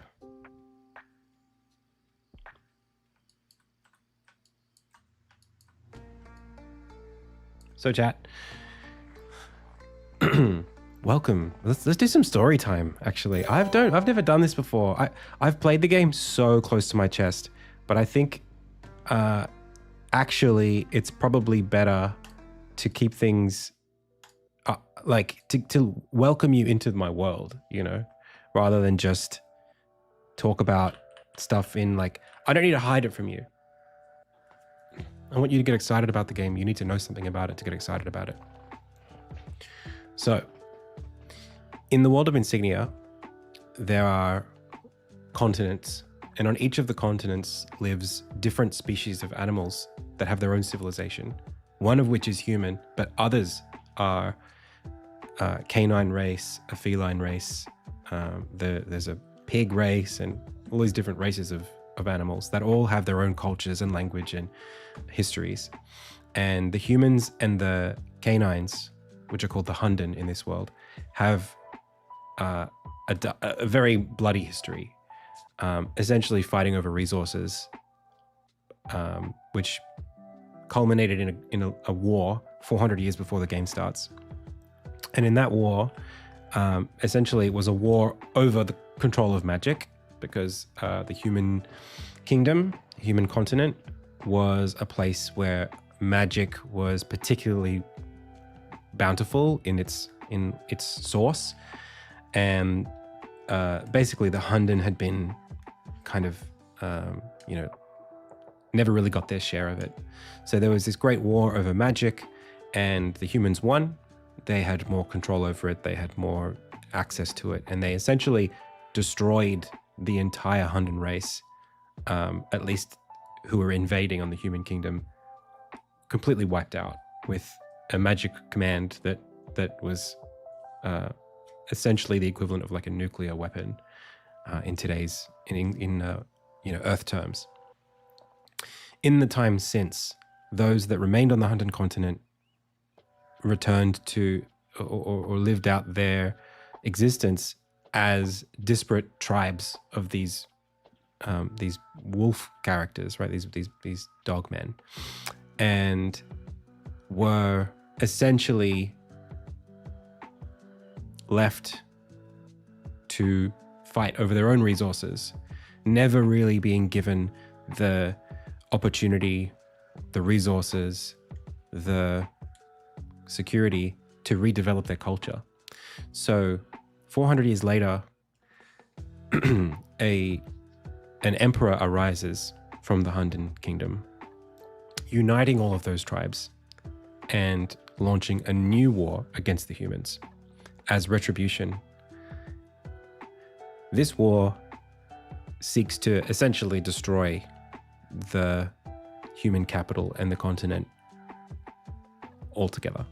I'm not going to go into details about how that carries out, but here in this poster we have 1, 2, 3, 4, 5 of the kind of major players in the Hunden race. So we have the emperor at the top. His name is Rex, R-E-C-H-S, Rex. We have Cecil, aka Perish.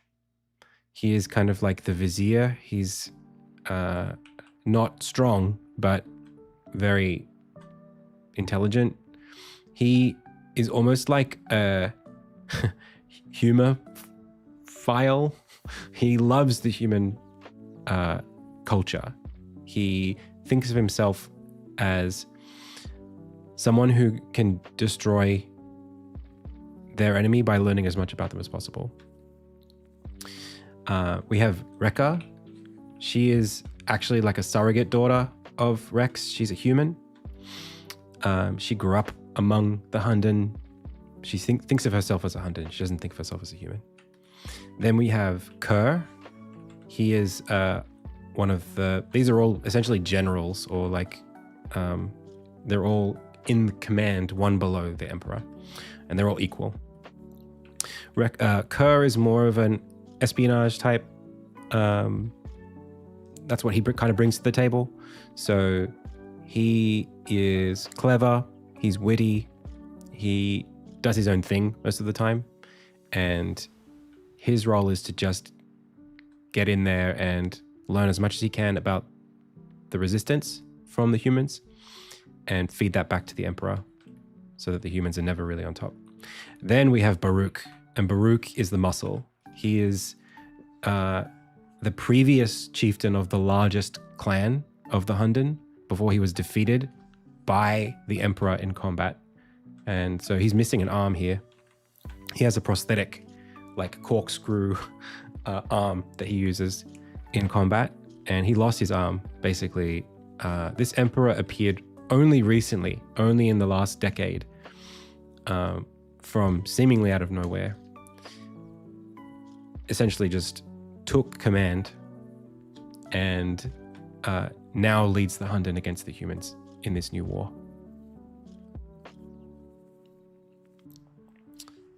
There you go. Those are the villains. That's the first time I've ever told you guys that. 8 years into development. I've never really broken it down that way. But that's kind of the plot of Insignia. Armin is caught up in all of this. And there is essentially, we can go further if you want to know some lore.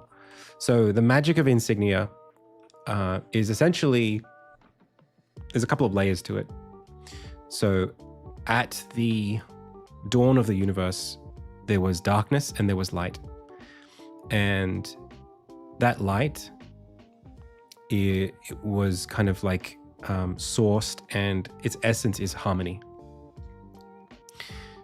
It splits into different colors. Each of the colors is resonant, and together those colors, we call them ensigns, make up the insignia, white light.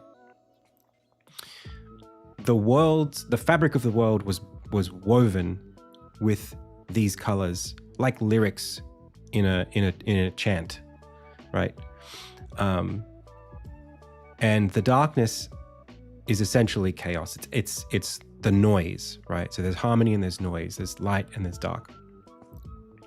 In the fabric of the world, this essence, this order, which all life derives from, it's almost like it's an element just like all other elements. It can be a gas, it can be solid, it can flow, and when crystallized, it basically forms these gems, which can be mined just like diamonds, or just like materia in Final Fantasy VII, and can be imbued inside of weapons to focus those weapons and use them as ways of channeling magic. But all life carries this essence inside of it. So living things have this magic inside of them. That's essentially the equivalent of like a soul. And when things die, they return to the planet. So these weapons, this like nuclear force that was used to wipe out the Hunden 400 years ago, is essentially what happens when you take a very specially prepared iron weapon, forged steel, and encrust it with one of each of the gems. With a sacrifice of a sufficient size, you can essentially bend nature using the crystals. So the crystals do offer a kind of power, but it's very not unlike the Avengers kind of universe and Final Fantasy. It's a common thing. The idea of if you can control all of the elements, you control nature itself. And so the knowledge of how to craft one of these weapons is, in the modern times in the game, held in complete secrecy. Essentially, it was sanctioned against altogether. After the war, the humans promised that they would never construct these weapons again, that the knowledge would be lost. And in the modern times in the game, most of the people in the world don't believe in magic. It's just like a legend to them. It's just like fairy tales. However, there is an order of blacksmiths ordained by the king who are tasked with maintaining this knowledge, just in case. Armin's father is one of those blacksmiths. When his father goes missing, Armin is tasked with taking up his place, pursuing research into how these weapons are constructed, how to essentially like become a keeper of this knowledge. At the same time, his mission revolves around discovering what happened to his father. And if you play the first chapter, Armin comes into possession of one of these weapons very early in the story. So the mystery of where this weapon came from, who constructed it, if it was constructed by his father, who forced his father to create such a thing, because it's so dangerous, it's so catastrophic what could happen if it falls into the wrong hands, that there's no way it would have been crafted willingly.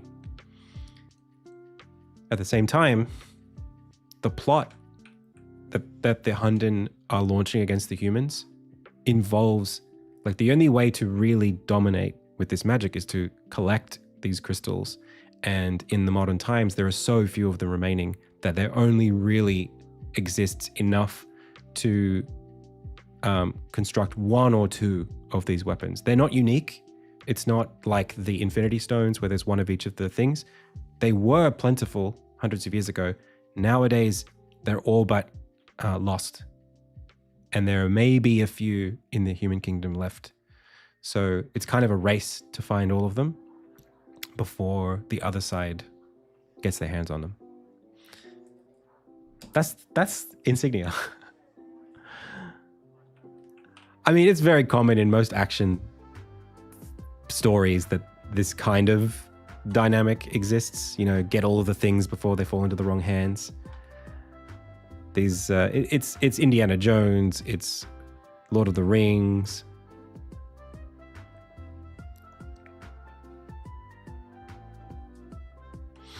And for me, I just wanted to build something that had the same kind of weight to it. That I think for me, what I wanted to contribute to this kind of like thing was I wanted to create a story where, yes, there's all of this drama, there's all of this lore and huge, you know, pieces of a big puzzle being shifted around or a chessboard, but our perspective of the story is through a character who is not perfect. You know, I think of Frodo and Sam in Lord of the Rings as being a little hard to relate to because they're so innocent. But I wanted to create a character who had flaws and who would be really tested before being able to make any kind of difference in this universe. You know, Armin is given a lot of power very early in the story, but he is not someone who deserves it. He's not necessarily even like a good person. And his flaws, I hope, are relatable flaws that we all have. You know, cowardice is something that people, like, most people aren't heroes.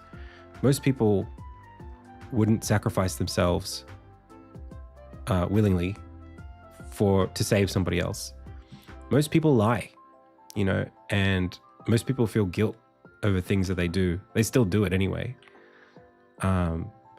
Most people are nice even if they don't feel nice on the inside. They deceive people about their feelings for the sake of convenience or getting what they want. And I wanted to tell a story that featured someone who I felt like was like me in that way. Not me. Armin's not a self-insert, but there are little things about his personality that I thought would be interesting to put inside of a hero that I do kind of share. You know, difficulty relating to people. Kind of, in a way, Armin masks a lot of the time his actual feelings. He's not very open.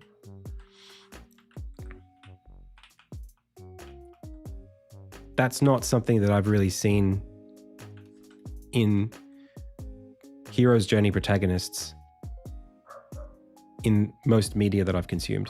You know, in something like Avatar: The Last Airbender, Aang he's the Messiah. He's perfect.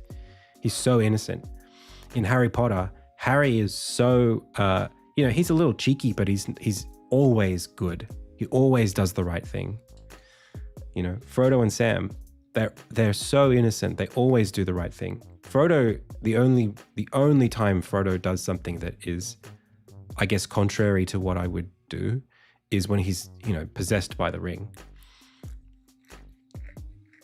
I think Armin is much closer to Bilbo, Bilbo is more of a flawed character.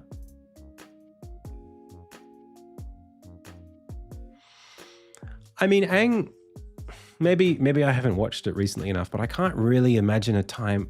It's hard for me to picture a version of Aang that I don't see him as very flawed. I mean, maybe he's a little naive, or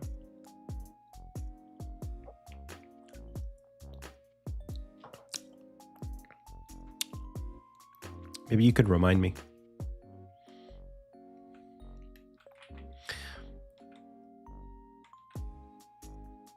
I mean, Aang is you know, unrealistically optimistic. Right, when the temple is taken, right? That's fair. That's fair.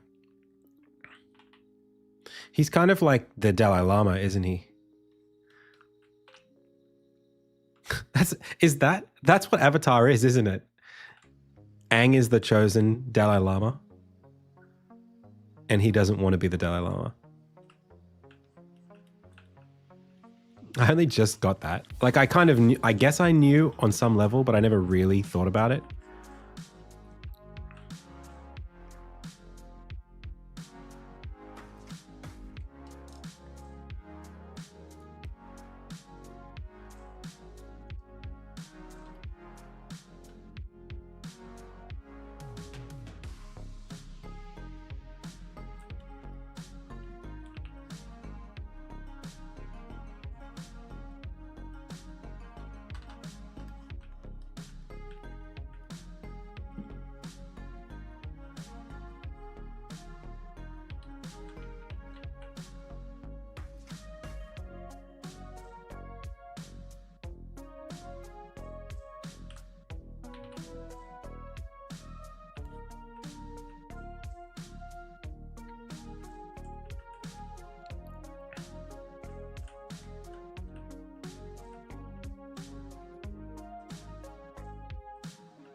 No, we didn't get this perfectly, but we're pretty close.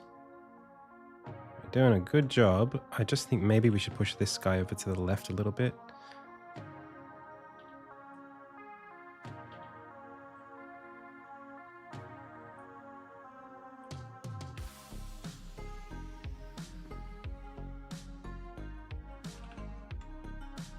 That's pretty good where he is. Hey, Blazy. I'm not making cover art. I'm just doing like a villain poster at the moment. I'm trying to do different key art for the game, just so that people kind of get a sense of the vision.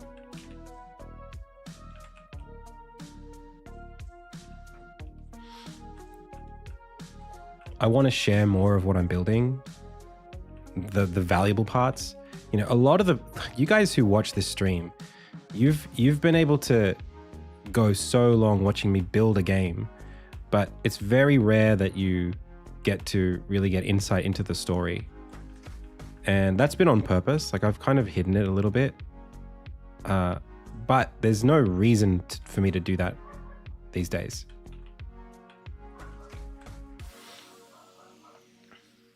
Hey, Loggerhead.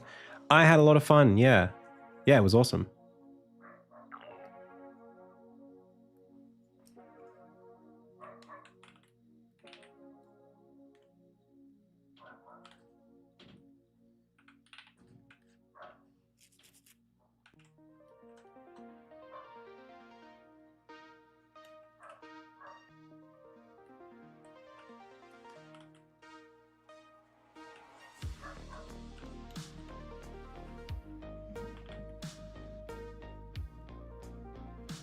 And I'd do it again. Pretty much no questions.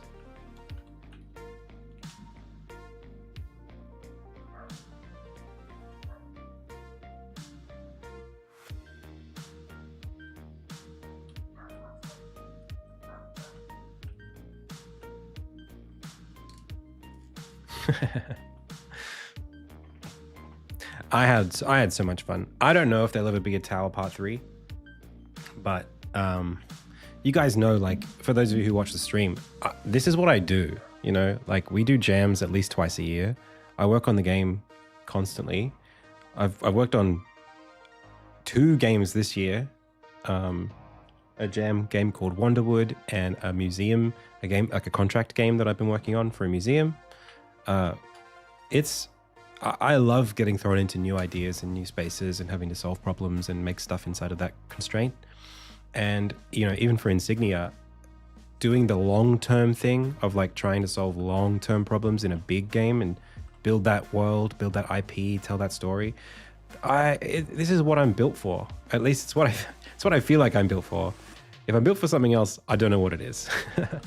So, yeah, like this is me, and it was very comfortable being on the stream with Prime, just doing what I like to do. You know, it's like someone asks you to like just do your favorite hobby in front of people. You know, it's like come across to the other side of the planet and do the thing that you like to do, but for us, you know? And yeah, it's like, sure, like I'd be happy to. And it's so nice when, like, you know, I can be critical of my own work, and I think that's part of being a creator, is being critical of your work. But having a lot of people appreciate what you do, you know, all day, all the time is nice too.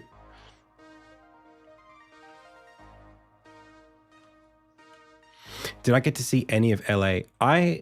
The last time we did a stream at the tower, I did get to see LA. Not a lot of it, but I got to go to Venice Beach, and I got to go to Marina del Rey. I think that's what it's called. We hooned around a little bit on those scooters, those Lime scooters, and I had a good time. But this time, I literally, when they stopped rolling the cameras, an hour later, I was in an Uber on the way to LAX, straight to the airport.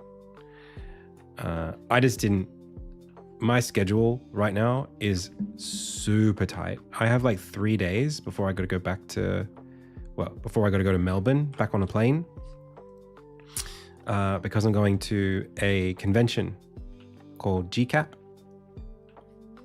Sorry, I should say a conference called GCAP, and a convention, which is PAX Australia, straight after. So GCAP and PAX are all part of Melbourne Games Week, and that happens to just be going on second week of October. So I'm really only here for a little bit before I got to head out again. And there's a bunch of really cool publisher opportunities that I'm looking to investigate and see what we can do. And so I'm just really prepping for that. Thinking a bit more about my business, my project, long-term interests, what I want to do. If I was to take on funds, what I would do with those funds, where I would put the money. Really just thinking about, okay, like I've been able to execute on my task of raising interest in my game. And now we're at this place where, okay, people are interested in the game, but they want to know, like, what can we do to be involved? You know, what do you need, Adam? What is your timeline? What's your budget? Which is all natural. That's all. Of course, people would want to know that stuff. So what I'm doing right now is I have got the answers to those questions. Like, I feel like on the plane ride back over, I really just sat down in an empty markdown document and just filled the pages with like stuff that I had learned and advice that I had gotten from like TJ and the boys at the tower, other thoughts and things that I was that were developing while I was at the tower, like separately, not to do with LA at all, but just like things happening for me. Just rationalizing everything down, thinking about, okay, what do I want to do?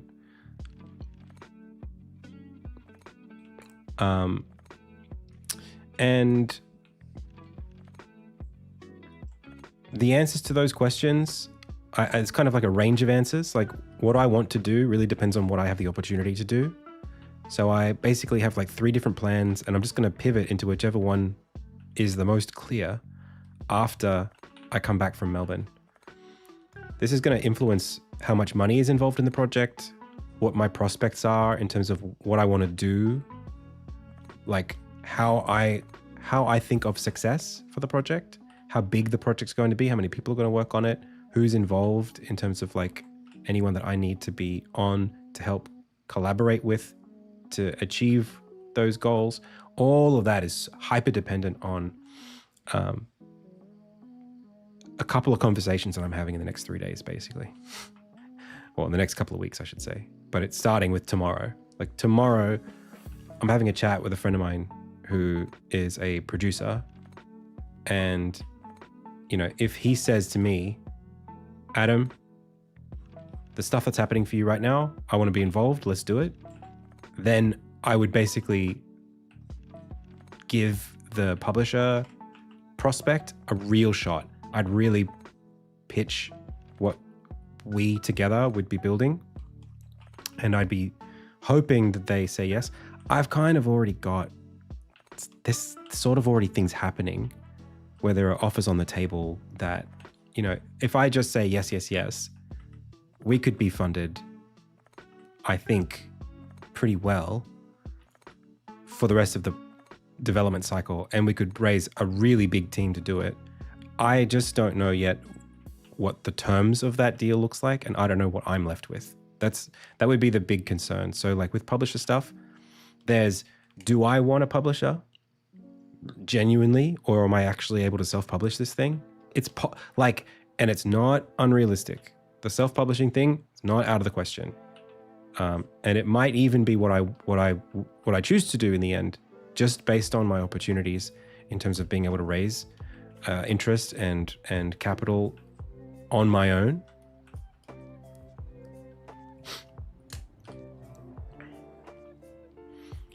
We want you to be a little further on, and we want to see a little more audience interest. That's fine. You know what? If a publisher says that, I would say totally fair. See you in a year. Doesn't bother me at all. Not at all. In fact, I'd probably agree with them. But where they would have to be careful is stuff's happening pretty quickly. You know, they might miss out. They're not the only ones I'm talking to. So if someone says that, they might not get a chance the second time, because I'll be spoken for, you know? I would never want to work with somebody who didn't think that the project was ready, or who didn't have faith in what I was doing. Absolutely not. I would not take it personally if they felt that way.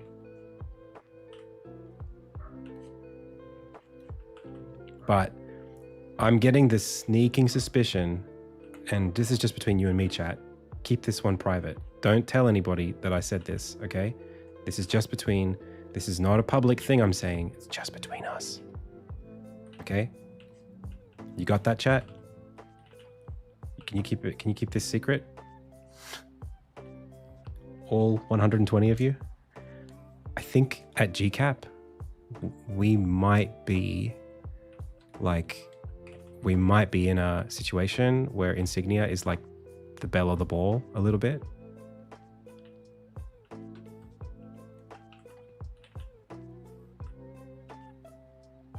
That might be what's happening.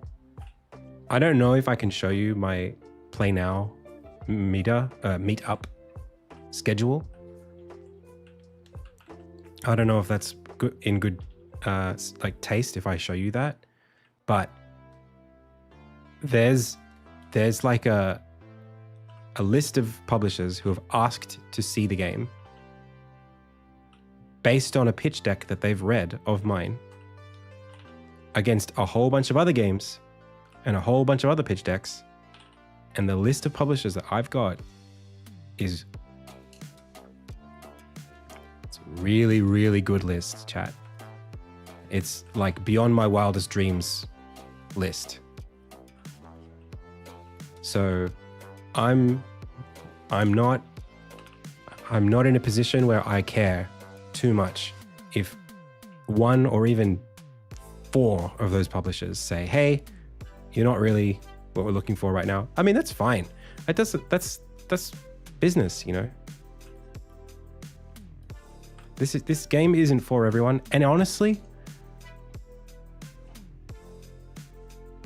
like,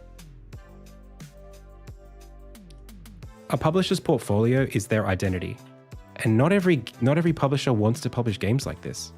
It's not something that is necessarily what they should be interested in. You know, a publisher who does mostly like, you know, fast-paced games with a lot of like dice roll elements, high replay value, you know, roguelike. A publisher who does that kind of stuff, they probably shouldn't be interested in my game. Like, ultimately, when I look at the publishers that are out there that are doing well, like, I don't actually know. Like, I've got a list, right, of publishers that I think would be suitable. But even in that list, when I look at them, I'm not like, oh my gosh, if this publisher doesn't jump for me, I'm screwed. Or like, I can only make it work with this publisher because they're such a good fit. I don't know who'd be a good fit for Insignia. I genuinely don't know. And, you know, let's say like pick whoever you want. I'm not going to say any names because again, I want to be respectful. Pick whoever you want. If publisher X said to me, hey Adam, we actually really like you and we think that you're making something cool, but we just like to see a little more whatever elements. You know, could you squeeze in some monetization in there for us? Could you squeeze in some deeper replay value elements? I might just say no. You know, like I might just say, hey, great to meet you, but like, not what I'm trying to do here. So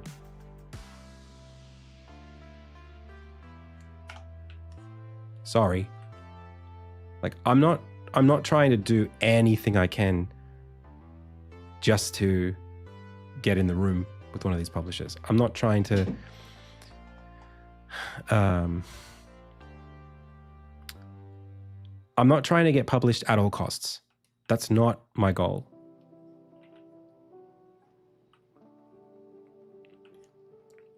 You know, I have a lot of faith in Insignia. I feel like for me, it's the dream game. And I think for a lot of people who like games for the same reason I like games, it's a no-brainer. Like if you like Zelda, if you like Nintendo titles, even if you like Hollow Knight, I'd say you probably would like Insignia. But specifically, if you like fantasy, if you like young adult novels or shows like Avatar, if you like Harry Potter, if you like any of that stuff, wildly popular franchises, like my goal is for you to like Insignia. So the only reason why I feel like with publishers, it might not be easy, it might not work out the way that I want it to, is mostly because it's super risky to do this kind of thing. And I don't hold that against anyone. If someone says to me, hey, Adam, what you're making is really hard to get right. And it's really cool that you've gotten this far, but like, we can't take on that kind of risk. You know, that's not what we do here at Publisher XYZ. I would say, hey, that is totally fine. I completely understand why you'd feel that way. I am, as a developer, kind of an unknown quantity, and it makes sense for you if you feel like you don't have that kind of faith. No problem at all. That's how I feel. I really am not, and I was saying this earlier, for whatever reason right now, and maybe it's because I have options here, I don't feel like if someone doesn't want me, that's a bad reflection on me. I don't feel that way. And it's weird because as a person in my relationships in life, I tend to be that way actually. If someone's like a bit cold on me, if they're not, you know, being their usual self or warm, I might think that they don't like me or something, that I did something wrong or to offend them. And, you know, sometimes I can be a little bit, you know, I get anxious if I'm being treated in a certain way, even if it might have nothing to do with me. But with this kind of stuff, for some reason, I don't care at all. It wouldn't bother me in the slightest. Because like, they're just businesses. They're not people. You know, I'm not trying to like get popular at high school. I'm trying to like ship a game.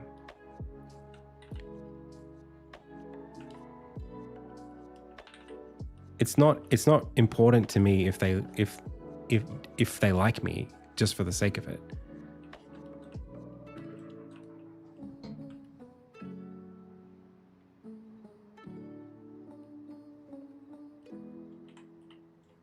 That's just like not a mentality that I want to operate with.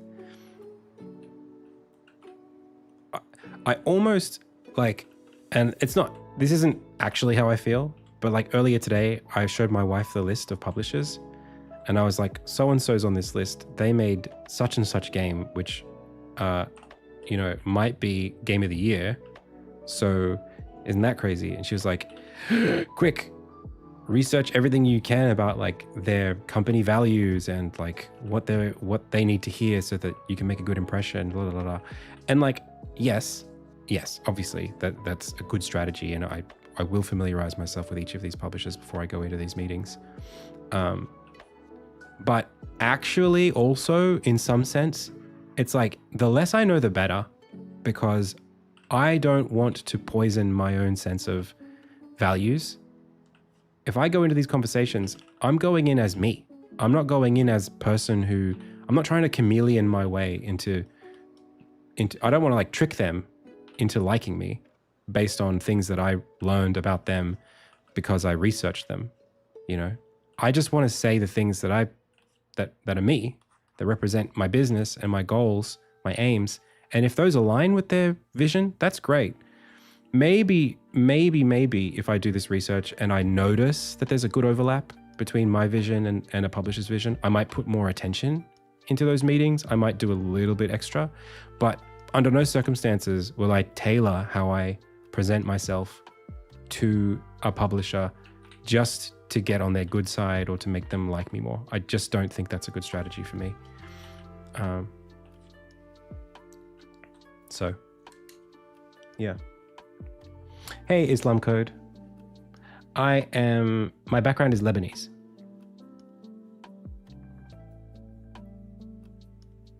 Arabic speaking, yes. What AI you talk much? I'm not sure what that means. Johnny Rees says, as someone who's worked with a lot of publishers, big and small, over the past couple of decades and had the opportunity to self-publish the latest game, I'd go with self-publishing if it's financially viable.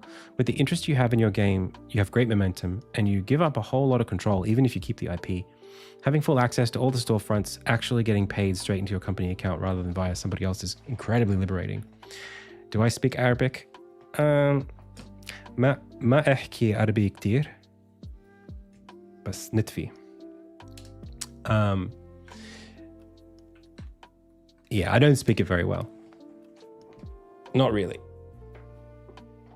My dad does, but I don't. Yeah, so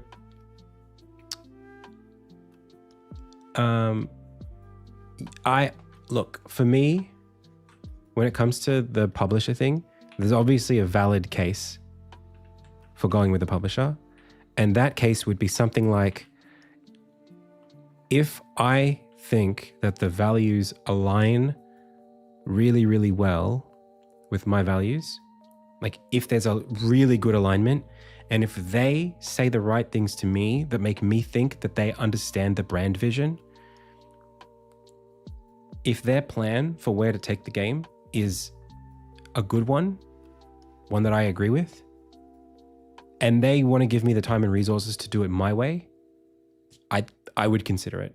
And I would even consider giving up a big portion of the profit to guarantee that success. Especially if it was one of the two of those publishers on that list. It's like, you guys know way better than me, and I would let you do anything. Not anything, but I would give them a lot of control, because they make banger games and their games make a lot of money. So yeah, it is more than just publishing. It's kind of like guidance to release. It's more than just money. It's kind of like, really, access is a big one. So being on the storefronts on day one, or getting your trailer somewhere it will be seen by lots and lots of people, like say a Nintendo Direct or something. Those things are valuable.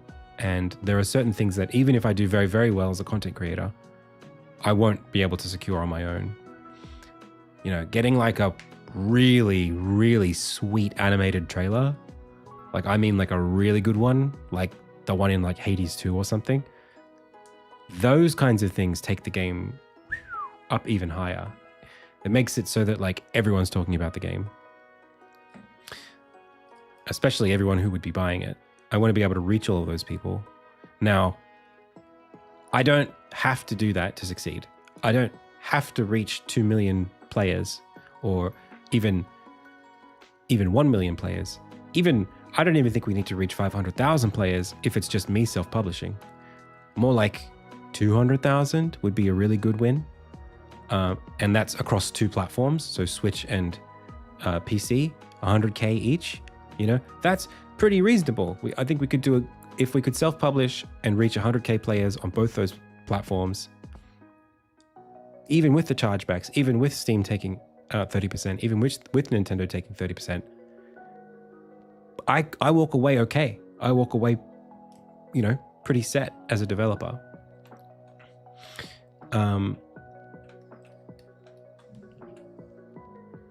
But if the game has the potential to do much better than that, this is the caveat. This is where things get a bit, you know, the risk reward starts here. If it gets to the point where, well, if you can reach 100,000 with a game and it reviews well, why not reach 500,000? Why not reach 1 million players? At that point, if a publisher's going to make that happen for the game, and I still, you know, ultimately all you really care about in your business, if you're a game dev, is like, how much money do I get to keep at the end? How much control do I have at the end? If I walk away, you know, really comfortable, even if I only get 30% or 25% of the total revenue, I mean, it's okay. If that figure is more than what I would get just selling it myself. It's just hard to quantify that stuff. Like, who knows what's what? Who knows how much money the game could make and what's on the table and what I'm giving up and blah, blah, blah, blah, blah. That's all risk, right? That's all just stuff that you have to figure out as you go along, and you just guess, right? At some point, an offer's going to be on the table. I'm either going to say yes or no. If I say yes, you know, God help me, maybe it'll work out. If I say no, like, okay, same thing. You could make just as many mistakes self-publishing as you could with a publisher.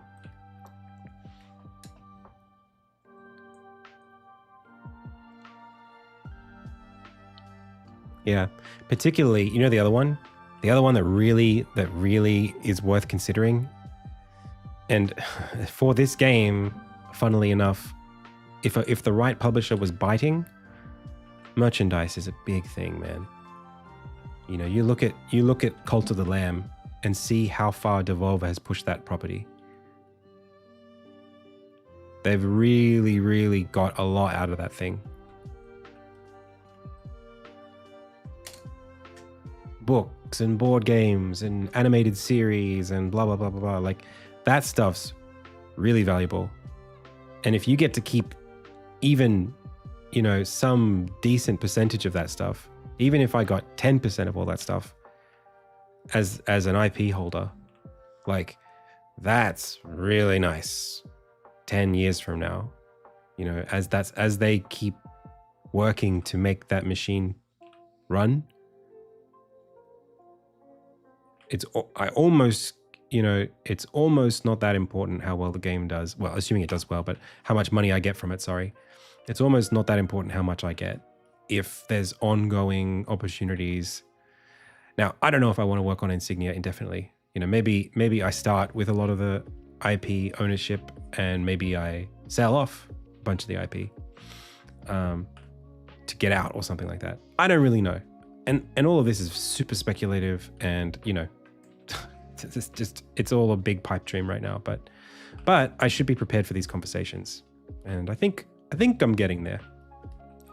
I think my preparation's not bad. I need to be able to talk like this.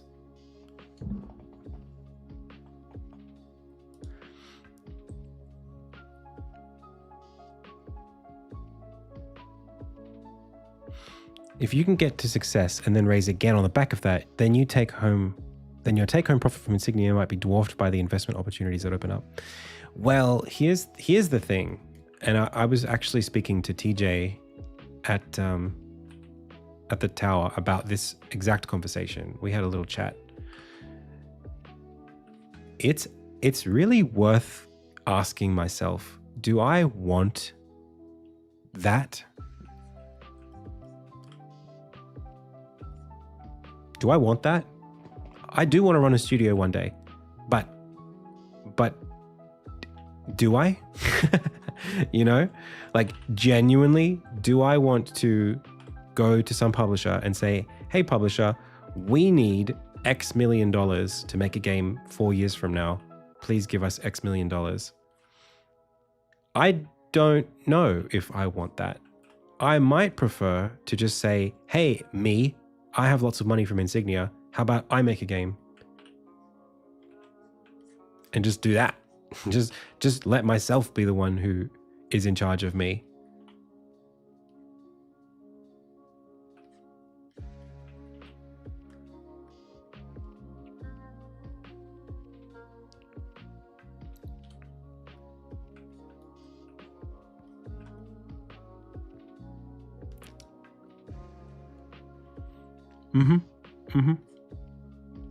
And actually, I think, you know what? It just occurred to me. It just now occurred to me that I had a fear up until this point to do with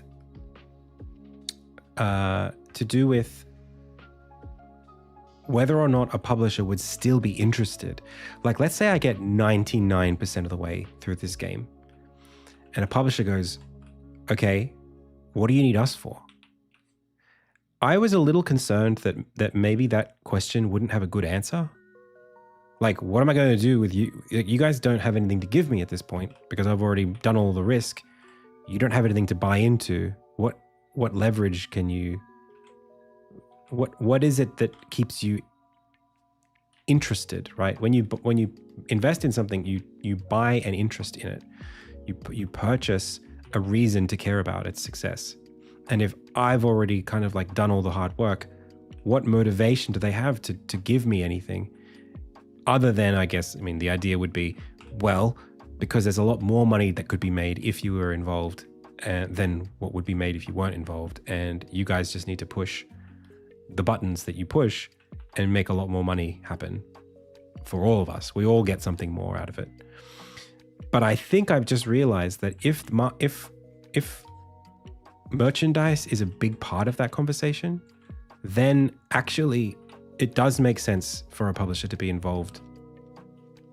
Even if we're almost done, even if it's 2 years from now, it's still actually a really good reason to get involved with a publisher, because they will have,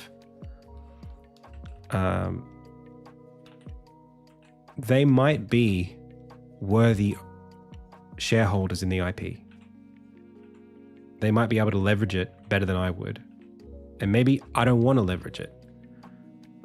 You know, maybe I don't want to spend my whole life turning Insignia into money with, you know, different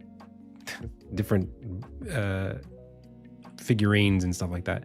Like, I want to be involved in that stuff for sure for now, but like maybe like 2 years after the game comes out, like I'm over it, you know, and maybe at that point selling the IP off would be something that I would be, you know, maybe that's something that I would consider doing if the game did well. Now, I think owning the IP would be my preference, obviously. And I think if things go well, I'd probably just want to keep it. But I do want, I guess, it would be important for someone to leverage it. And I'm the kind of person who might neglect my IP.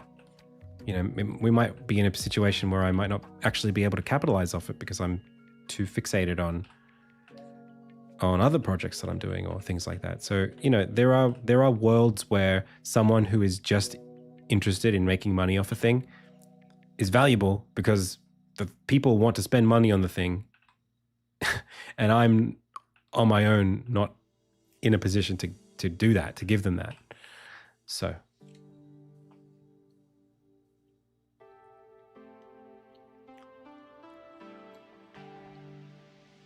thank you, Councillor Drama. if it's useful, my approach is 5-year chunks. My current 5-year chunk is build a business and exit. I'm about 1.5 years in. If that works, then the next step is lower risk investments and making games. If it doesn't, then I try to build a different business in the following 5. Yeah, I mean, for me, that was my plan too. And then 5 years came and went. 5 years became a few more than 5, and here we are. And so right now it's kind of like I'm hang on a second. Oh, I see. It's very different.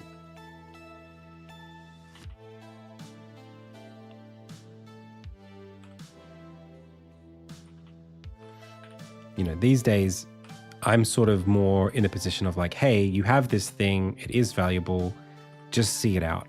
You know, just see it out and let it guide itself and you'll be okay no matter what happens. Like, just follow the opportunities and don't sweat it so much. That's where I'm at. I don't really think, I think if you are a creative person, 5-year chunks aren't really going to work, because the projects are the things that determine how long they need to take, not random timelines that you create. So I spent a long time actually getting quite anxious and upset about the fact that I wasn't meeting those timelines. It was like, oh no, my 5-year plan, what do I do? And now it's like, dude, whatever I have to do to make this thing work, that's what I'll do. And if it takes me 5 years or 7 years or 12 years, like, it's gonna be good. I just need to make sure I don't screw it up. I just need to make sure that I actually get to keep all the money, or as much as I can, and have it be as big as it can be.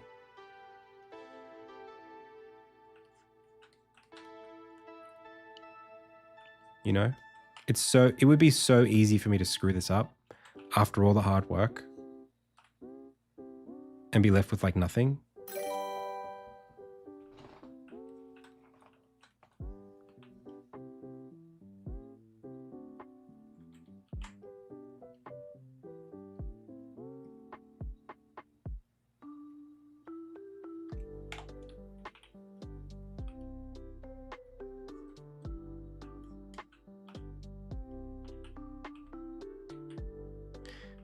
And I'm noticing something, like I had this thought and I expressed it yesterday on the stream, but it's a real thing.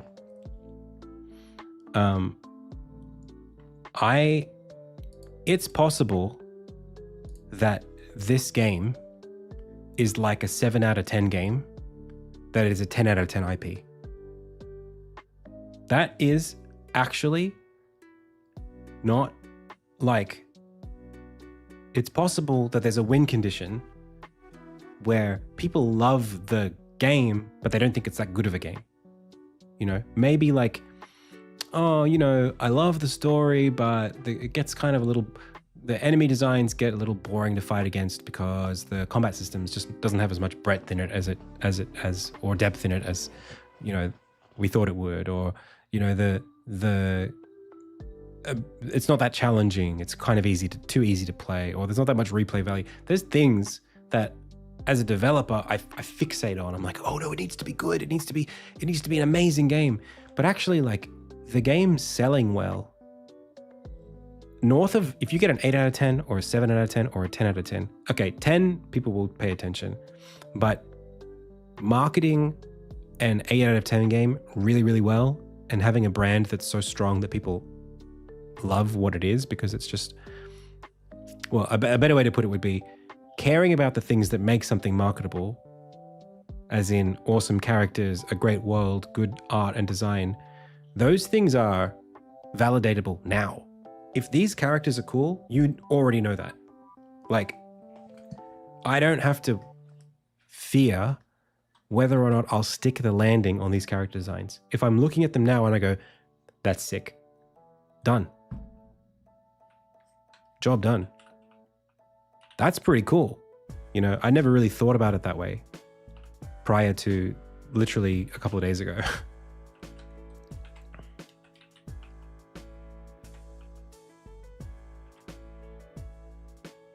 It's way easier to make something cool and lovable than it is to make like a genre-defining game that, you know, especially for me as someone who's never, you know, built this game before, doesn't have that much experience, I'll do my best, obviously, but like, I can't secure the quality of the game the way that I can secure the brand.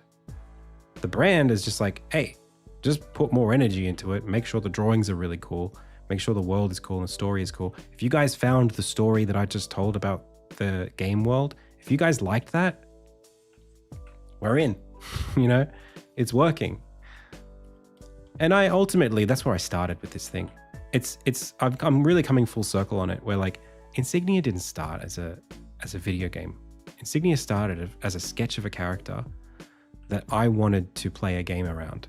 And the character and the character's world and the characters that they would encounter and the places they would go and the story that I would tell, that stuff was that was Insignia before it was a video game that had this ensign system, blah, blah, blah, blah. All that stuff is like stuff that's important because I'm making a game, but it's not the core of the artwork, of the art that is the game.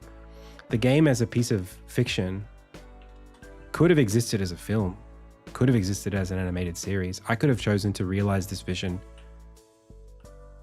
as a comic, you know, if I really wanted to. Now, obviously I love games, and I think as a gamer myself, making a video game was more appealing to me. But I don't think it's really, the win condition is, as long as the game doesn't hold back the story, the game is good enough.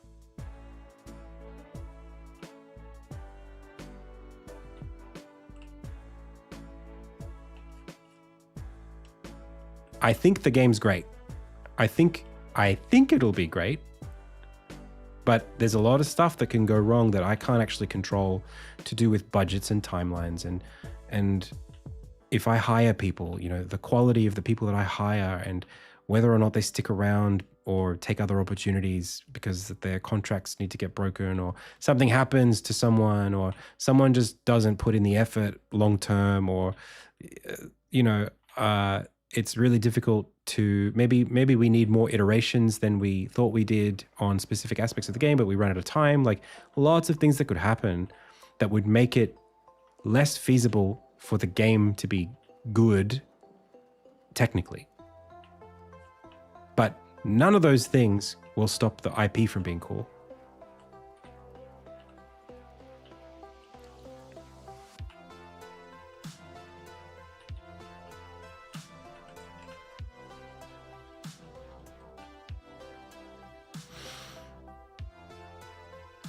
It's an interesting thought, right?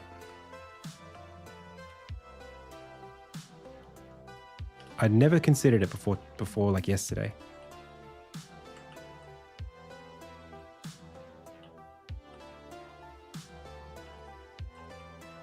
Yes, I think I am. Like you guys saw this literally yesterday as I was, hey Eb, I will talk about my experience. I have, if you're interested in just getting my thoughts, my takeaways from the tower, yesterday's VOD was very focused on that. And the start of this VOD was as well. So if you're just interested in that, feel free to go check the VOD, and you can find my thoughts there. I'll bring it up in a little bit, but I just want to finish my thoughts here. This drawing software is called Leonardo. It's for Windows only. How would you pitch your gameplay USPs to a grant publisher that looks beyond how good everything looks? So there's a pitch deck here. You can have a look. Let me show you it.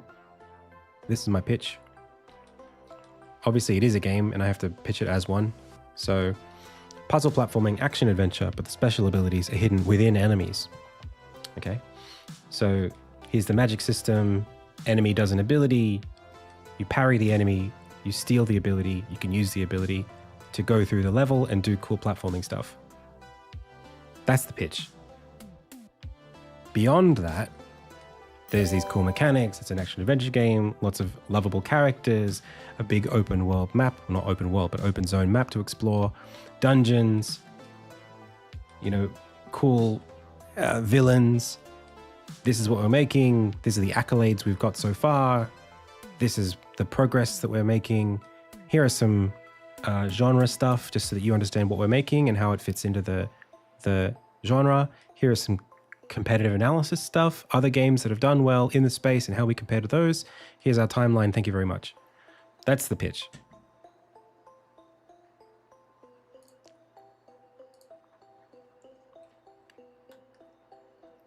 But what's missing from that pitch is what makes this world special, and what do I want to do beyond the game? What do I think will drive people to love it?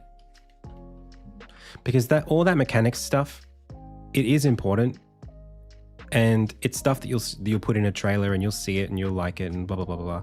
But like, the game has a lot of dialogue, right? The game has a lot of talking. If you come for this, you're going to get this. But if you say, why do I need to talk? Why do all these characters need to be talking so often? I just want to run around in an open world, Metroidvania style game and just attack stuff. You will probably be a little bit disappointed, because there's a big story in this game. Like it's like an RPG in terms of the amount of story. Lots of quests and side quests, and like I said, it's like Zelda if Zelda was more like I guess Pokemon in terms of story, or almost like a Final Fantasy. Maybe not as deep as a Final Fantasy, but you know, it's like a movie. So that piece justifying why I have all these choices, for me, comes back to this side of it. Like, I'm building a world. That's why it's taking me 8 years. It's not just, hey, I'm making this cool game. I didn't start Insignia as a platformer Unity project and I came up with some cool mechanic and now I'm building a game around the mechanic. That's not where I started. I started Insignia as, who is this character? What is this world that he lives in? What is his story? How does it unfold? How does he get tested? Who does he meet along the way? That's where I started. I got pages and pages of you know, stuff in like a moleskin journal of just like ideas for sets and locations. This is before there was a game. There was this stuff. I can't skip forward or back. There we go. You know, before I had anything, I had this stuff. Places that you go, characters.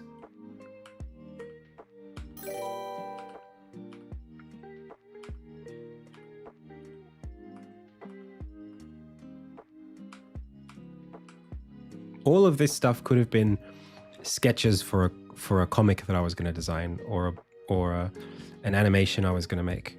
You know, none of those were specific to video game stuff. So, yes, it's a game. Yes, that's a huge part of it, but it's not the only part. It's not even I would say the most central core thing that needs to be understood about the project, because it's obvious. The game stuff is actually easy to, like, it's a video game, so like, you know, there's going to be gameplay, but I think this stuff actually kind of like sets it aside as well. Like, when people say, what's your USP? It's this stuff, actually. This is the USP. And it's not USP in the sense of like unique selling point for your video game. It's more like, why is this worth caring about? That's what I like to think in the terms of. I don't think in terms of what makes this so different from every other, because you don't ask that about movies. No one ever says, why should I watch the latest blockbuster? Isn't it just like every other blockbuster? No one says that. No one says, why should I read this fantasy book? Isn't it like every other fantasy book? No, you like fantasy. You just want to know that it's good.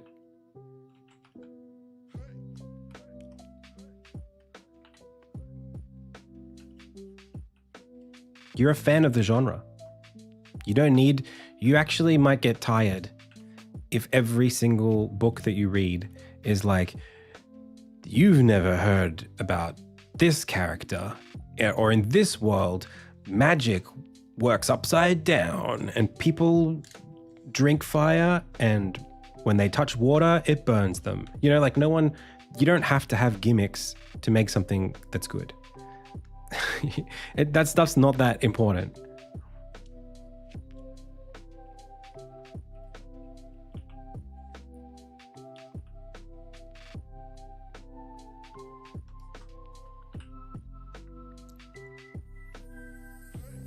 It's more like, is this a well-told story?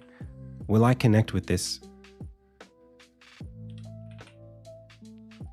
Will I care about these characters? That's the stuff that I'm interested in.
Like Game of Thrones, right? When someone says why you should check out Game of Thrones, they do not say, because the Stone Men is such a unique concept for a kind of a virus that someone could contract, or like an analogy, or like an alternative to leprosy. No one says, oh, because the ice wall is so cool and no one's ever thought about a giant ice wall before. No one says that when they say why you should care about Game of Thrones.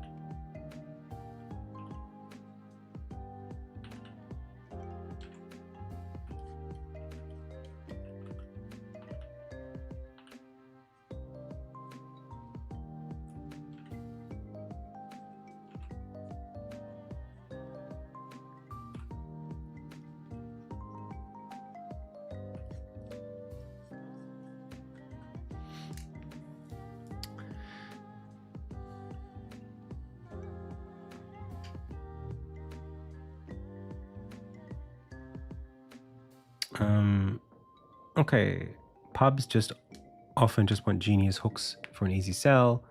Games that start with the mechanic and then try to engineer a narrative never do as well, IME. Games with no depth have to use the USP angle. You'd be surprised, my pitch to our local grant fund got praised for all of that, yet they still wanted a gameplay USP.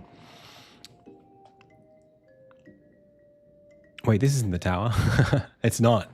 We're back in Australia, mate. It's from the government. I think the people in charge, they're just really looking for quirky games, if that makes sense. Hey, Nemo Runs, which government are you referring to? Just out of curiosity.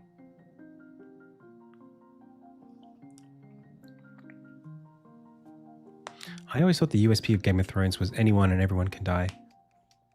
I didn't. I wasn't introduced to it that way. Belgium. That's interesting, because I don't know how many of you know this, but Insignia was the recipient of grant funding and from the government, and our grants that our government's priorities here were way more centralized around the idea of storytelling.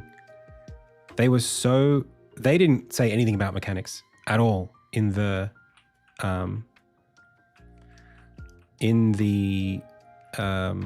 like brief. They never said your game needs to be unique or needs to have some special part about it. I mean, it was competitive. It needed to be a good pitch, but they were much more interested in like, what will you add to the culture of Australian games, basically? Like, how will players, the same way that they would fund, and this is maybe because they're part of the Screen agency. So Screen in Australia, basically in the government, covers TV and film and games. So for them, they treated it just like they would treat a movie. It's like, how will Australian people consuming this content relate to it? How will this contribute to the culture of Australian media? That was what they were mostly, I guess, concerned about, including other things like whether, you know, had a diverse team and that kind of stuff. I think it's going to be different depending on your government because they have different priorities. Every government is trying to do different things with their agencies, and in my case, that's just what they were looking for.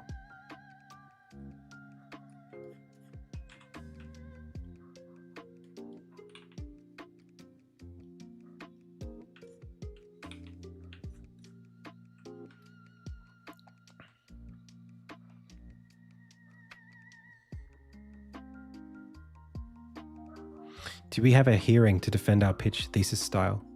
Nope. We had to attach a video. So you had to present the pitch in a video, basically, or like do an accompanying video. And then there were a couple of phone calls and a few meetings, but not like a viva voce, if that's what you're talking about. We didn't have to like go in and pitch in person.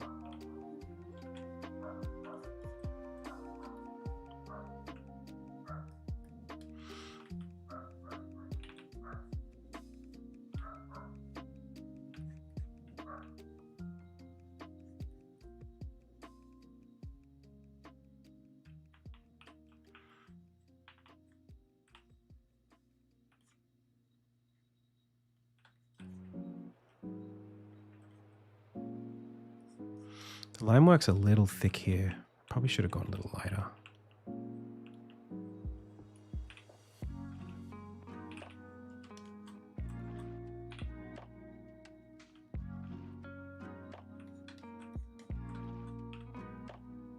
Whoa, it's 7? Oh, guys, I gotta go. This was really fun, but I actually have to. I'm way late. Thank you so much for checking out the stream. I have to go. Let me save this as another thing. Save as Insignia poster villains Hunden enemies. I just use a bunch of keywords so that I can catch it later. Man, I was supposed to leave like 2 hours ago. I got super invested in this. That's the way that I want to be though. I make better stuff when I'm just vibing like this. Look at this. Look at this thing I made. That's great. I drew that just now. Today. Did I lose anything on the way through? No, I think it's okay. Sweet. All right. This was a really good... I love chatting with you guys about this stuff. I feel like my ability... When I stream this way, I feel like my confidence goes up.